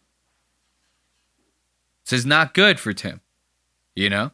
So you're about to see this composure kind of go out a little bit. He stays calm the whole time, but he starts causing a real big ruckus. And Matan doesn't like this.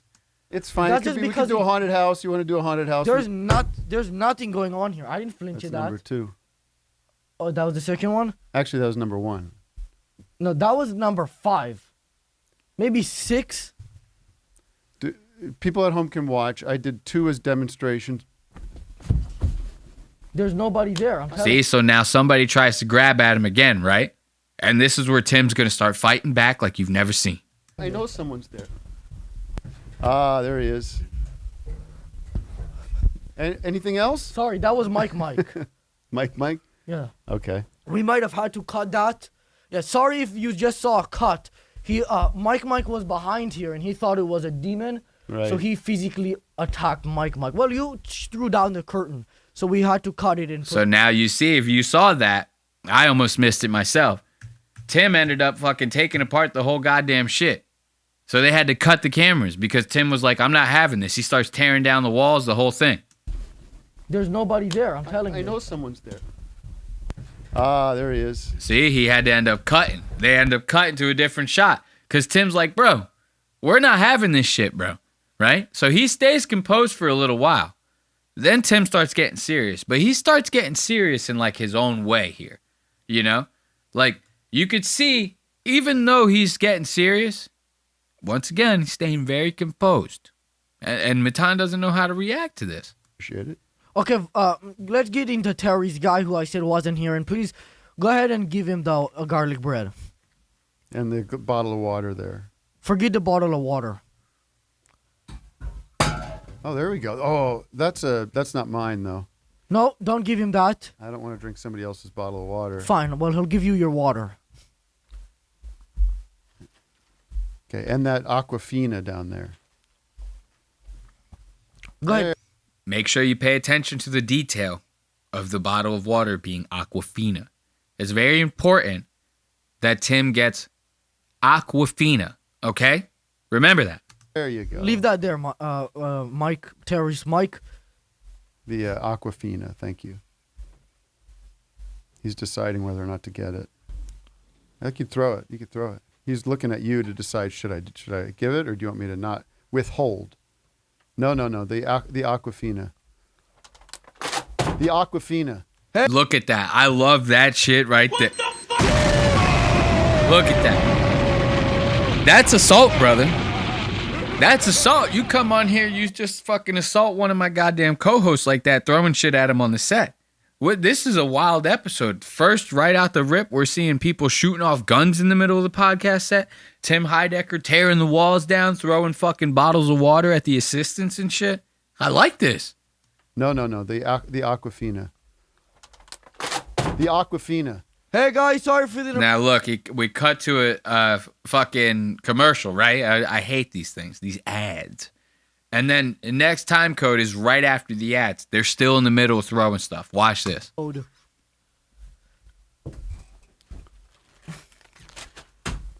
want to plug the HDMI? You fucking piece of shit. Look, it's so much fun the way Tim's like ruining this that even Matan's joining in. That's how big of a troll is that Matan is. He goes, when somebody's out trolling him, he can't help but to join in on the troll, even if the troll is a counter troll to him. He's that big of a troll. If he's trolling someone and they're trolling back and they're doing a good job, he will join in on the troll against himself just because he's that committed to trolling. I love that. Now these guys are throwing shit. Tim got all serious. He throws a bag of garlic bread right at the camera and knocks it right out. % off your order. Thank you to Sheets for sponsoring today's episode.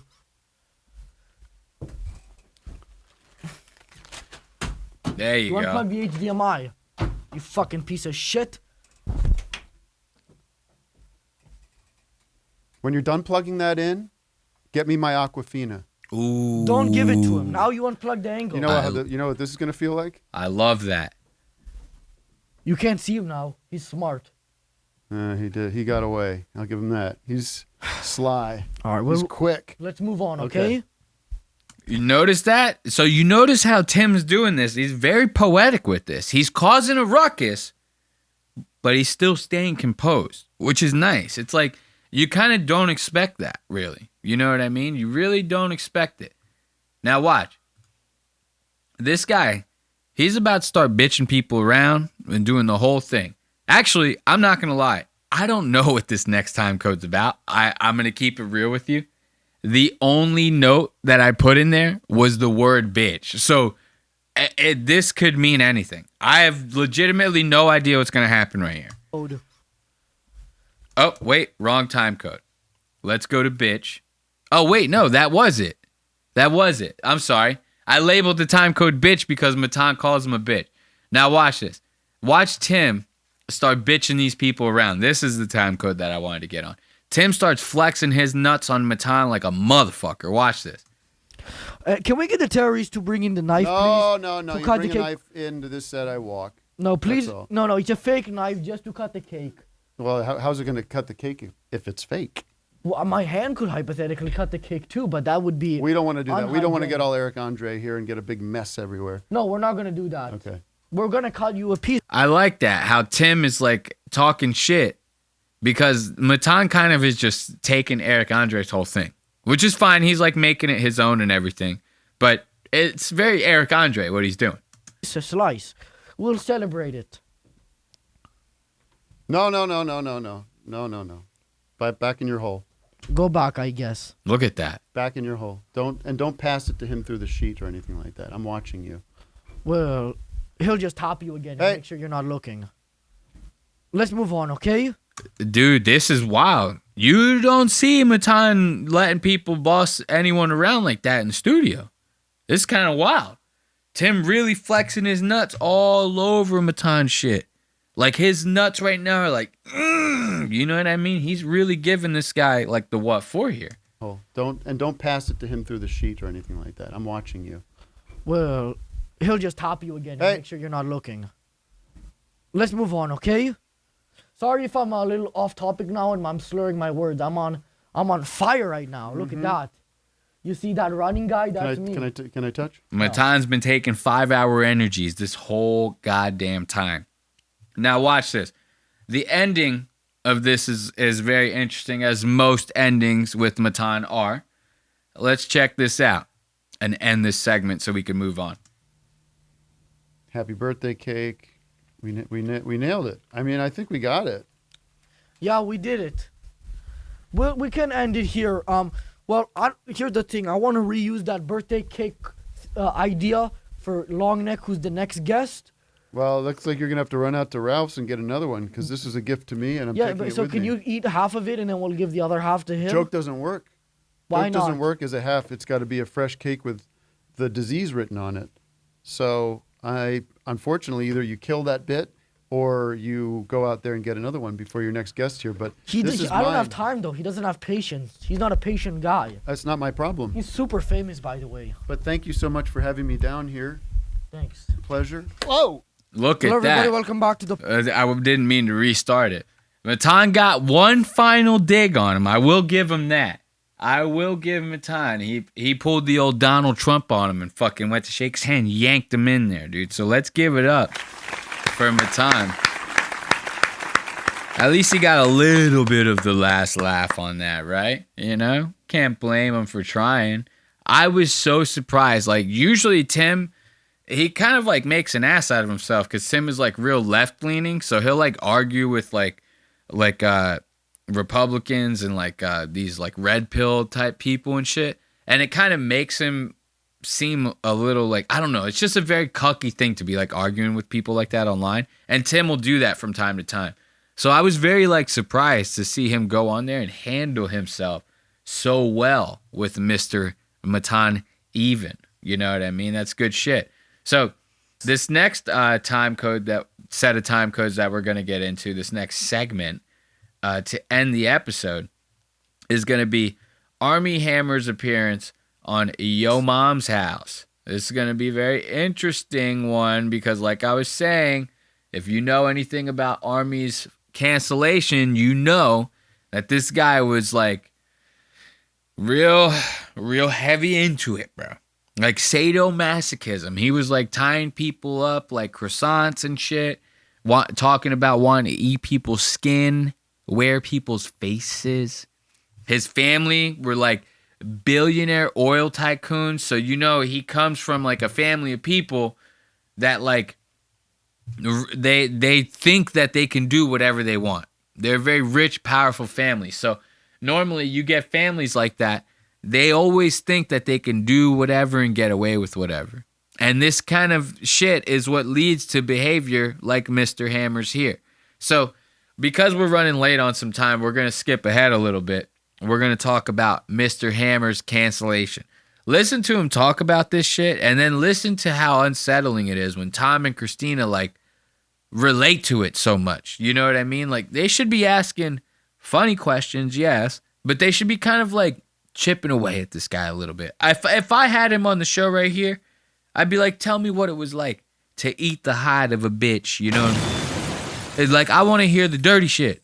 I want you to out yourself on my show. That's what they need to be doing here. They need to be doing gotcha journalism, Pierce Morgan style shit, okay? Instead, they kind of praise this guy for how crazy he is. Listen to this. Much more fun to focus on than the fact that I can't leave my living room. You know, and everyone was just like, let's dogpile on this story. And then stories kept coming out and kept coming out and kept coming out. And it's this too.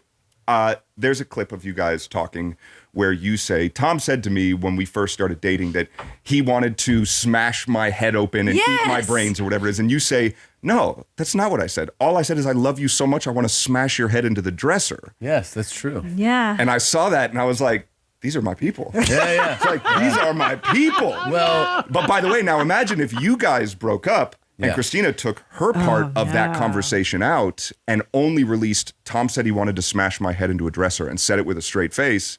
Everyone would go, he's obviously a domestic abuser. I gotta say, man, I fucking like you. Wait, soundboard, do your fucking job. What the fuck? Look at this asshole. Is that not crazy? So, like, Armie's sitting there going, yeah, I saw a clip of you guys, man. And Christina was saying, like, oh, yeah, Tom, one time he texted me and said he wanted to smash my head open and eat my brains, right? And Tom goes, that's not true. That's not what I said. What I said was, I wanted to smash your head into a dresser because I love you so much. You know what I mean? Neither of those are good, right? So Mr. Hammer, he goes, yeah, and I saw that clip. And I was like, these are my people. They get it. They know what it's like to be taken out of context. So imagine now, Tom, if Christina just took the part where you said you wanted to smash the head out of the dresser, you know, and left out everything else, it'd still be the same. It'd be the same. Like, if I saw the text messages, I wouldn't be like, oh, he said he loves her, so he wants to smash her head into the dresser. That makes it better. No, that makes it weirder, actually. Like, that makes it even more sadistic. You know? That's like some Jeffrey Dahmer shit. Jeffrey Dahmer looking at you with his weird-ass voice. I want to smash your head into the dresser, yeah. You know, that's creepy. You know? So, for Tom to sit here and go, after Armie explains all this, for Tom to sit here and go, you know what, man? I like you, bro. You're awesome, bro. Like, that's weird. Released, Tom said he wanted to smash my head into a dresser and said it with a straight face, everyone would go, he's obviously a domestic abuser. I gotta say, man, I fucking like you. I think it, like, most of our intimate conversations involve things that are extremely offensive. Sure. You know, about all types of things. We don't need you to try to justify this shit to us, okay? This is not what we need right now. They're gonna sit here and try to, like, normalize the kink to you. They're like, all this kinky shit that Armie's doing, they're gonna try to, like, normalize it to you, to the point to where I'm pretty sure Armie actually says, like, he goes, yeah, if I'm sitting at home drunk or high or stoned and I text a girl and I say, hey, I want to just cut your toe off and keep it in my back pocket so I have a piece of you everywhere I go, that's cute. There's nothing wrong with that. I should be able to say that to a girl and she should not be scared for her life. You know, they kind of, like, do this whole thing like that. That's not how this shit works, my friend. This is not the type of behavior we need to be normalizing in Hollywood or anywhere else, my friend. Fit in my pocket, so I got a piece of you everywhere. Look, these time codes are a little off right now. Yeah, and like I like the idea that it's a control thing. That you are so completely mine. Yeah, I can do whatever I want, and you love it because you know you're mine, and like this possession kind of thing. Like, that's just fun to talk about. So and by the way, especially if you're like drunk or stoned or high at night and you're texting, and while you're saying it, you're like chuckling to yourself, like, I'm gonna fucking cut your toe off and keep it in my pocket so I got a piece of you everywhere I go. Ha, ha, ha. I think I've actually said that. What are you, fucking nuts, dude? Tom has actually said that before. Look, Tom trying to be funny, he goes, I think it'd be hilarious to say that I've actually said that to Christina before, bro. Like, I'm a comedic genius, bro. I'd pay all the bills in this goddamn motherfucker with this kind of humor on a daily. This is awesome. So listen. Oh, goddamn, I'm starting to get tired. This recording's fucking me up. So now listen to the way that they sit here and try to make this as if, like, it's not a big deal. It's these rich people like Armie Hammer, you know why they're so into this, like, this shit where they go, like, I wanna like own a girl. Like, I wanna tie a girl up so she feels like she's nobody else's but mine. You know, it's because they can't buy, they've bought everything. The money that they have, so much money that there's like, they look at like, well, what can't I buy? You know what I mean? But like, nothing even gets exciting when I buy it anymore. Like, when you save up for something, right? Like, let's say you save up for like a new MacBook, right? You buy the MacBook, that you're checking that tracking every fucking day. You're like, hey, when's this thing gonna get here? You get all excited, you know, because it's this new thing, this new expensive thing that you had to save up, you had to earn it. You had to earn that. But if you were just rich, buying a $2,300 MacBook, that wouldn't seem like much to you. It'd be like a drop in the bucket, comparatively speaking, to your riches. So these rich fucks, they go, what can't I buy? You know what I mean? I got it all. I can't buy a person. That's what I can't buy, right? So that's how they get drawn to this kink of like wanting to tie people up and possess them and shit. Chop their toes off. You know what I mean? Keep them in their back pocket so they got pieces of them everywhere they go. This is where this shit stems from, right? So right out the rip, not having a shit ton of money is not a normal thing. So then you start throwing in this behavior like this is not a normal thing. So for them to sit here and be like laughing about it, like, and Armie goes, I'm chuckling when I'm typing this shit to this girl, man. Like, I'm gonna kill this bitch, man. We're all laughing. I'm drunk and high and stoned at home. That's not how this works, bro. You shouldn't be saying all this as if we're just supposed to accept it and be like, yo, Armie Hammer's cool, man. He's back, bro. Like, no. Idea that It's a control that thing. you are so completely mine. Yeah. I can do whatever I want and you love it because you know you're mine, and like this possession kind of thing, like that's just fun to talk about. So and by the way, especially if you're like drunk or stoned or Yeah. high at night and you're texting, Yeah, and while of you're course. saying it, you're like chuckling to yourself, Yeah. like, I'm gonna fucking cut your So- toe off and keep it in my pocket so I got a piece of you everywhere I go. Huh? Change my state of mind. Ladies and gentlemen, Love so hard to find. we got him. It's America's next most wanted serial killer right here. We're going to let this guy back in movies and he's going to end up being like, what's that guy? Who's the guy he got canceled for like fucking a bunch of dudes in Hollywood? Kevin Spacey. That's the one. This guy's going to be worse than Kevin Spacey. Watch. He's like, yeah, I want to keep a piece of you in my pocket everywhere I go, man. Like, and you thought that was weird, right? And you are right. That is weird that he says that. He keeps saying weird shit throughout this interview. Like, the weirdest, strangest goddamn metaphors you've ever fucking heard. You know? Like, listen to this next one that's going to come out of his mouth. This shit is wild. Be fast and loose. And I was being a selfish asshole, like for sure. I was using people to make me feel better. People were my bags of dope with skin on it. Like,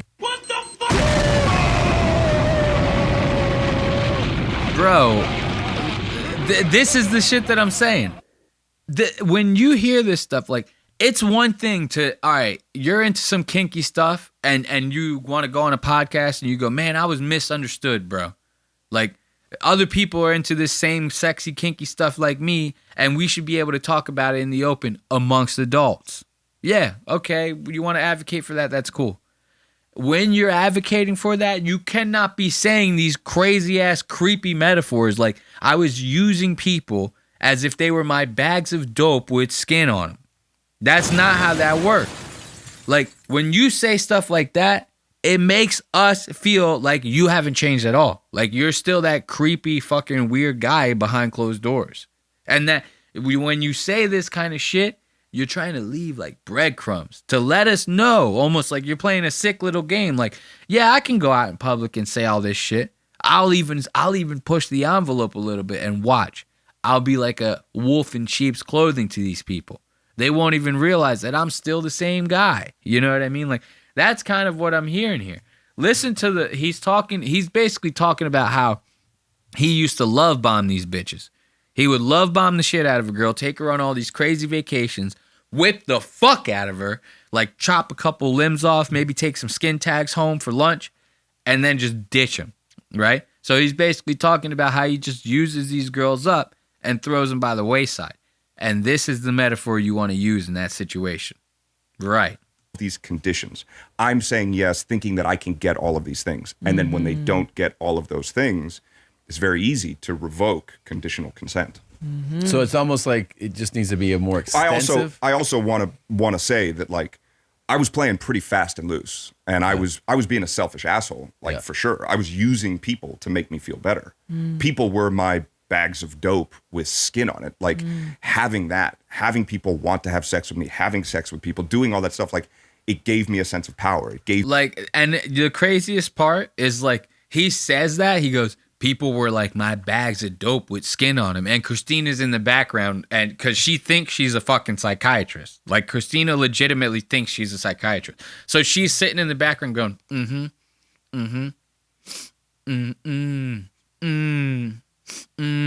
Oh, so true. Like, he's saying this shit. She's like trying to like sit there as if she's like some therapist going like, right.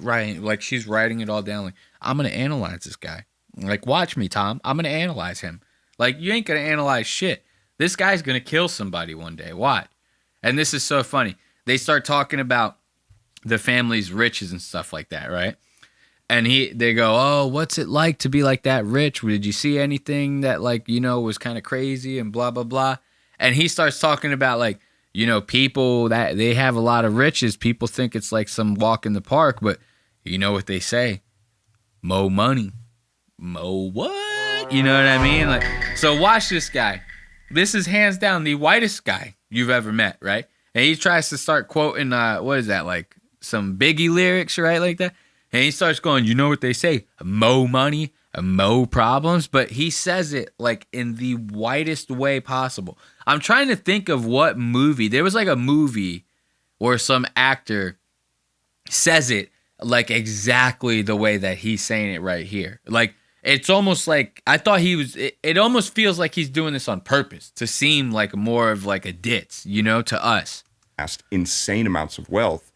And it's kind of like what, you know, Biggie was talking about, where he's like, mo money, mo problems. Yeah, sure. And now... Yeah, see, I got to back it up. I don't know why, but for some reason, the time codes on this one particular episode are like shifted like a couple seconds. I can't tell you why. It seems like every time I start a time code, it starts in like the middle of the story that I intended it to be at. So bear with me here.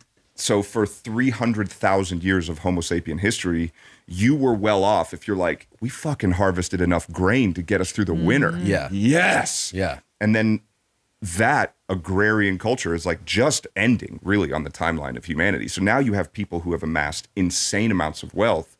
And it's kind of like what, you know, Biggie was talking about, where he's like, mo money, mo problems. Yeah. Sure. And now mo money, mo access, and like mo money, mo whatever you want to do, you can do it. Mo money, mo what? Like, listen to the way he says this shit. You know, it's just like that Biggie song where he says, mo money, mo problems. But then it becomes mo money, mo access. Mo money, mo dicks in your ass. Mo money, mo tying ropes around bitches' mouths and cutting their limbs off. It becomes mo a lot of shit. You know what I mean? You know, Biggie was talking about, where he's like, mo money, mo problems. Yeah, sure. And now mo money, mo access, and like mo money, mo whatever you want to do, you can do it. And I don't think human beings are built for that. They're not built for that. Yeah. I think you're right. And I think that, like, you know what the funniest thing about that is? Like, sometimes like white people will say stuff like that. Like, it's really not that hard to like not sound like the whitest person in the world when you're saying stuff like that. Like, if I was sitting there talking to somebody, I'd be like, yeah, you know, like the Biggie lyric where he's like, mo money, mo problems. You know what I mean? Like, you just say the shit. You know, it's like when it's when people, I mean, let's be honest, white people in particular. It's when white people, they want to try to say it cool. So they sound weird by saying it. They start throwing an emphasis on it. Mo money, mo problems. You know what I mean? Like, just say it. Mo money, mo problems, bitch. That's it. You can say it and still sound like a normal person. You could even say it and sound cool. You know what I mean? But when you try to sound cool, you can't sound cool. You know what I mean? So when he says this mo money, mo problems, I was laughing my ass off. I was like, this guy has got to stop. Now, let's get back to it. Let's get back to the kink talk. You know, we can't stray away from the kink talk too much longer. This Armie Hammer we're talking about here. I'm not going to lie. I'm surprised that, like, he didn't. If I was Armie Hammer and I got on a podcast and people just started nailing me about, like, the shit that I got canceled for, I would be like, I know that was a big thing, and like I'll talk about it for a little bit, but I would like to talk about my podcast, you know what I mean? Maybe what I'm doing now, you know? Like, can we kind of like stray away from that at least a little bit, please? About it. I don't talk to anybody about any of my shit. I'm just like, this is not a safe place for me to experiment or whatever. So when you're first doing it, though, are you just experimenting yourself, or are you actually with someone who knows what's up? No, I bought a mannequin. You did? From like a department store. Yeah, I bought a mannequin. And but did you read up on the Yeah, there's books and YouTube videos. And yeah, let's get some ropes. There you go. It does look beautiful, actually, in the documentary. Well, the idea I was like, oh, that's really... Listen to these guys. Like, this is crazy, bro. Tom and Christina might actually have like a new best friend to sit there and go like to be like, how did you learn how to tie ropes, man? Like, was it hard for you to learn how to tie ropes like that? And he goes, oh yeah, I just bought a mannequin. Like, that's how I ended up doing it. Like, imagine if this was coming out of Josh Potter's mouth. You guys know Josh Potter? That fucking crazy, like, A-Boff looking freak. Imagine that. As a matter of fact, let me show you guys what I'm talking about here. Because I'm not sure if you guys, like, actually know who Josh Potter is, right? So I'm gonna give you a picture of Josh Potter so I can kind of give you that. Because this is kind of like a little bit of that double standard that people talk about, you know? Like, when people go, oh, if it's the hot guy in the office that says, hey there, Tam, I'm trying to think of a woman's name without saying one that's like a girl that I actually know in real life. If like the hot guy in the office goes, hey there, Sasha, you looking good in those jeans today, right? And then nobody says anything. We're all cool, the guy's hot, right? But then the creepy janitor comes up and goes, hey there, Sasha, looking good in those jeans today. And then everyone fucking starts a whole goddamn thing. They're like, arrest this fucking creepy ass skinny fuck, right? This is kind of the same shit that we're talking about here. Like, the Josh Potter guy I'm talking about is another comedian, creepy as hell looking, right? Involved in a lot of sex work as well. He works with YMH a lot. He does their like behind the jeans when they do like the live streams talking about like the behind the scenes shit. Josh Potter does all that. This is what Josh Potter looks like. Now imagine, right? Imagine this guy is sitting here talking about buying mannequins to practice tying fucking ropes on him so he could tie bitches up in his goddamn apartment. Imagine that, right? But we're supposed to be cool with it because it's Armie Hammer, right? Like, we're just all cool because Armie Hammer's in the mix. That shit ain't cool to me, bro. Listen to this. To teach you, like, I've talked to people. I mean, now at this point, like, I don't talk to anybody about it. I don't talk to anybody about any of my shit. I'm just like, this is not a safe place for me to experiment or whatever. So when you're first doing it, though, are you just experimenting yourself, or are you actually with someone who knows what's up? I bought a mannequin. You did? From like a department store. Yeah, I bought a mannequin. Look at how fucking like he's like so like happy with himself right here. I bought a mannequin. He's got a crazy voice. He's got like the manliest voice, but he's like, I bought a mannequin. They're like, how'd you learn how to tie ropes? He's like, I bought me a goddamn mannequin. I tied that bitch up 9 ways from Sunday. You know, this guy, like, he could be doing so much good in the world. He could be slamming puss with the best of them. You know what I mean? Instead, he's out there chaining bitches up, tying like hooks in their back and tying them off to the ceiling and shit. Come on, man. That's crazy talk. Like, imagine if that was Josh Potter. Like, listen to this shit that they're about to keep talking about. And like I said, picture that guy that I just showed you on the screen. Picture all of this coming out of his mouth. Them shoving something into their ass. Yeah. I'm like, I know, yes. The time code's off. There we go again. Time code's off. Okay, let's get back to it. Imagine this is Josh Potter. He's talking a bunch of crazy sex stuff. Here we go. But also, like, I thought about that, and then I was like, maybe this is onto something. But then I was like, okay, hold on. But also, like, have I learned nothing from like trusting strangers? And then also, is someone who sends a complete stranger a picture of like them shoving something into their ass? Yeah. I'm like, I know, yes, but is this a balanced, healthy person? True. Look, you see Tom's face? Even Tom was kind of like, where's he going with it? Like, Tom starts to get worried here. Tom's like, well, we might have made a mistake having this guy on. Yes, but is this a... See, look at Tom. Tom's like, but what? But what? Like, what do you mean, but? Here, buddy. Like, what are you saying here? Where are we going with this? You want a girl to send you Instagram messages of her shoving shit up her ass. Where are we going with this?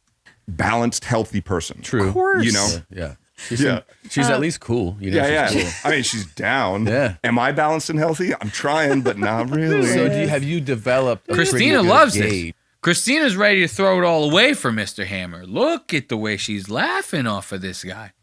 Tom might be in trouble. And in this interview, he was talking about how he's working again in Hollywood. He was saying he's turning jobs down. They got him back in the mix. He was saying how everyone in Hollywood, normally they would look at a situation like this. They would go, that guy's a monster. Keep him away. He's saying now everyone's looking at him like, damn, man, Armie Hammer got fucked, bro. Like, he shouldn't have got it did to him the way he got it did to him. You know what I mean? Like, this guy's working again.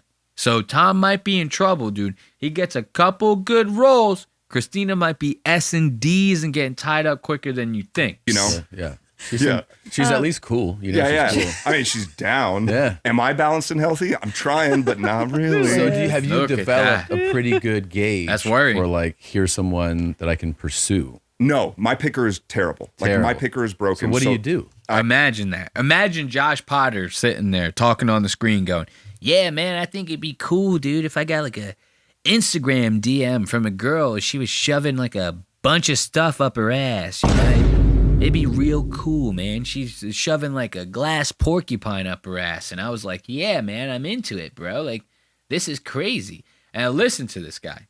Listen to this guy. We're going to end it on this segment right here. He's talking about how he's the king creature. You know what I mean? That's like, this guy has not changed at all. He starts talking about how he got this tattoo in like high school on his ass, and it's called King Creature. And the reason why he got it is because he knew he was a creature. And if he was going to be a creature, he wanted to be the king creature, okay? Listen to this crazy shit. Did not relate to the image of me that was out there in the public of sort of like this, like, look at them. They're like the Ralph Lauren family. They've got the perfect life and the perfect house and the perfect kids and like, oh, this shit. Like, I was like, I feel like a fucking alien walking around most of the time. Like, Right. I don't feel like a human. I feel like a creature. And I have King Creature tattooed on my ass that I got at a pool party because I was drunk and someone was like, you want a stick and poke tattoo? And I was like, that's the best idea I've ever heard. Fucking, here's my ass. And because like the thing. Listen to that. That's now see when I hear like when you hear King Creature, like, oh, this guy got a tattoo on his ass. It says King Creature. He got it when he was younger. That's not that bad. Like, that's some typical frat boy bullshit. That someone, yo, he's rad, bro. This guy's like the King Creature, bro. Like, he's drinking like crazy beer bongs, bro. He's like a creature, dude. Like, I get that. You know what I mean? But it's when he says this justification that he pulls out of his ass, his King Creature ass, it's just bullshit. This is like, you got the tattoo as a stupid like thing when you were a kid, and now that you're older and you're this sadistic monster, you're trying to like find ways to like tie your life into the excuses and the explanations. Like, yeah, I got this tattoo because I knew all along I was a King Creature. No, you got caught now. You're trying to tie this like erratic behavior that you've had all your life, and tie it into like this like therapeutic type bullshit, right? We ain't buying it, bro. They all try to do this. They all try to go, yeah, I did all this because I knew the whole time. Yeah, you knew the whole time that you were an erratic fucking crazy fool. So now you want to be like, yeah, the King Creature. Nah, bro, I don't even know where I'm going with this. It's crazy. Listen to this. Thinking of it is like, I don't feel like a human. I feel like a creature. So if I'm going to be a creature, I'm going to be the king of creatures. And like, I'm just going to lean into this. And so I would like things on my Twitter. I would like rope bondage pictures and shit like that. Oh, it's like your signal to it. It was like I was dog whistling, yes, if you will, and wanting, I think, to get caught. And then people would be like, I don't think he knows. His Twitter likes are public. And I'd see that and I'd be like, oh, I know. Yeah. I know. Yeah. And it was silly. It was silly. So it was a way to get out. See, he's saying he's like dog whistling now. It's like still kind of like a dog whistle. You know what I mean? I feel like this right here is like a dog whistle in itself. It's like him trying to go and do the podcast circuit and be like, look, guys, I'm changed. I'm getting back into the roles. I'm starting to do my thing again. I don't talk to anyone like that. I kind of try to keep my sexual proclivities in this like one little like organized group of people, I'm not out there mingling. But he's saying weird shit like, I'm using up girls like they're my bag of dope with skin on them, I got King Creature on my ass, you know what I mean? Like, maybe this interview here is a dog whistle. Like, Anybody think of that? I don't know. That's kind of how I feel a little bit. This all might be like an Inception game there. This is a big dog whistle. Dog whistling, yes, if you will. Yeah. And wanting, I think, to get caught. And then people would be like, I don't think he knows. His Twitter likes are public. And I'd see that and I'd be like, oh, I know. Yeah. I know. Yeah. And it was silly. It was silly. So it was a way to get out from under this public persona? Yeah, I think so. I think it was a way to try to feel seen. Like truly. A way to try to imagine that. Imagine an actor who was in a movie as big as The Social Network, feeling like he hasn't been seen by anybody. Let's give it up for Armie Hammer and the appearance of a lifetime on the good old YMH podcast, you know? So that's going to do it for this episode of Lost Aux Media, mate. We're going to put on a couple tunes, get ready to call this one a day. As always, I'd like to thank you guys for joining me on yet another episode of Lost Aux Media, where we cover the finest jamokes in the podcast, comedy, and internet circuit. Be sure to check out lostaux.media to stay up to date with all things Lost Aux Media, buy merch, and other things along those lines. You can stay up to date with our social links up there. We got links to the Spotify page, YouTube page, podcast page, the whole nine. Soon, we'll have a membership up there with exclusive content and the things of the like. Gonna be calling that one Lost Aux Media's Burn Unit, baby. So be sure to stay up to date with lostaux.media so you can know when the Burn Unit starts up and you can keep up with that exclusive content. As always, episodes go up Wednesdays at 5 a.m. Video goes up at 4 p.m. That way you can listen on your way to work. And when you get home from work, you can watch them. Be sure to catch us on Apple Podcasts, Spotify, and everywhere else that your podcasts live, youtube.com, and as always, once again, lostaux.media. Until next time, I bid you adieu and goodbye.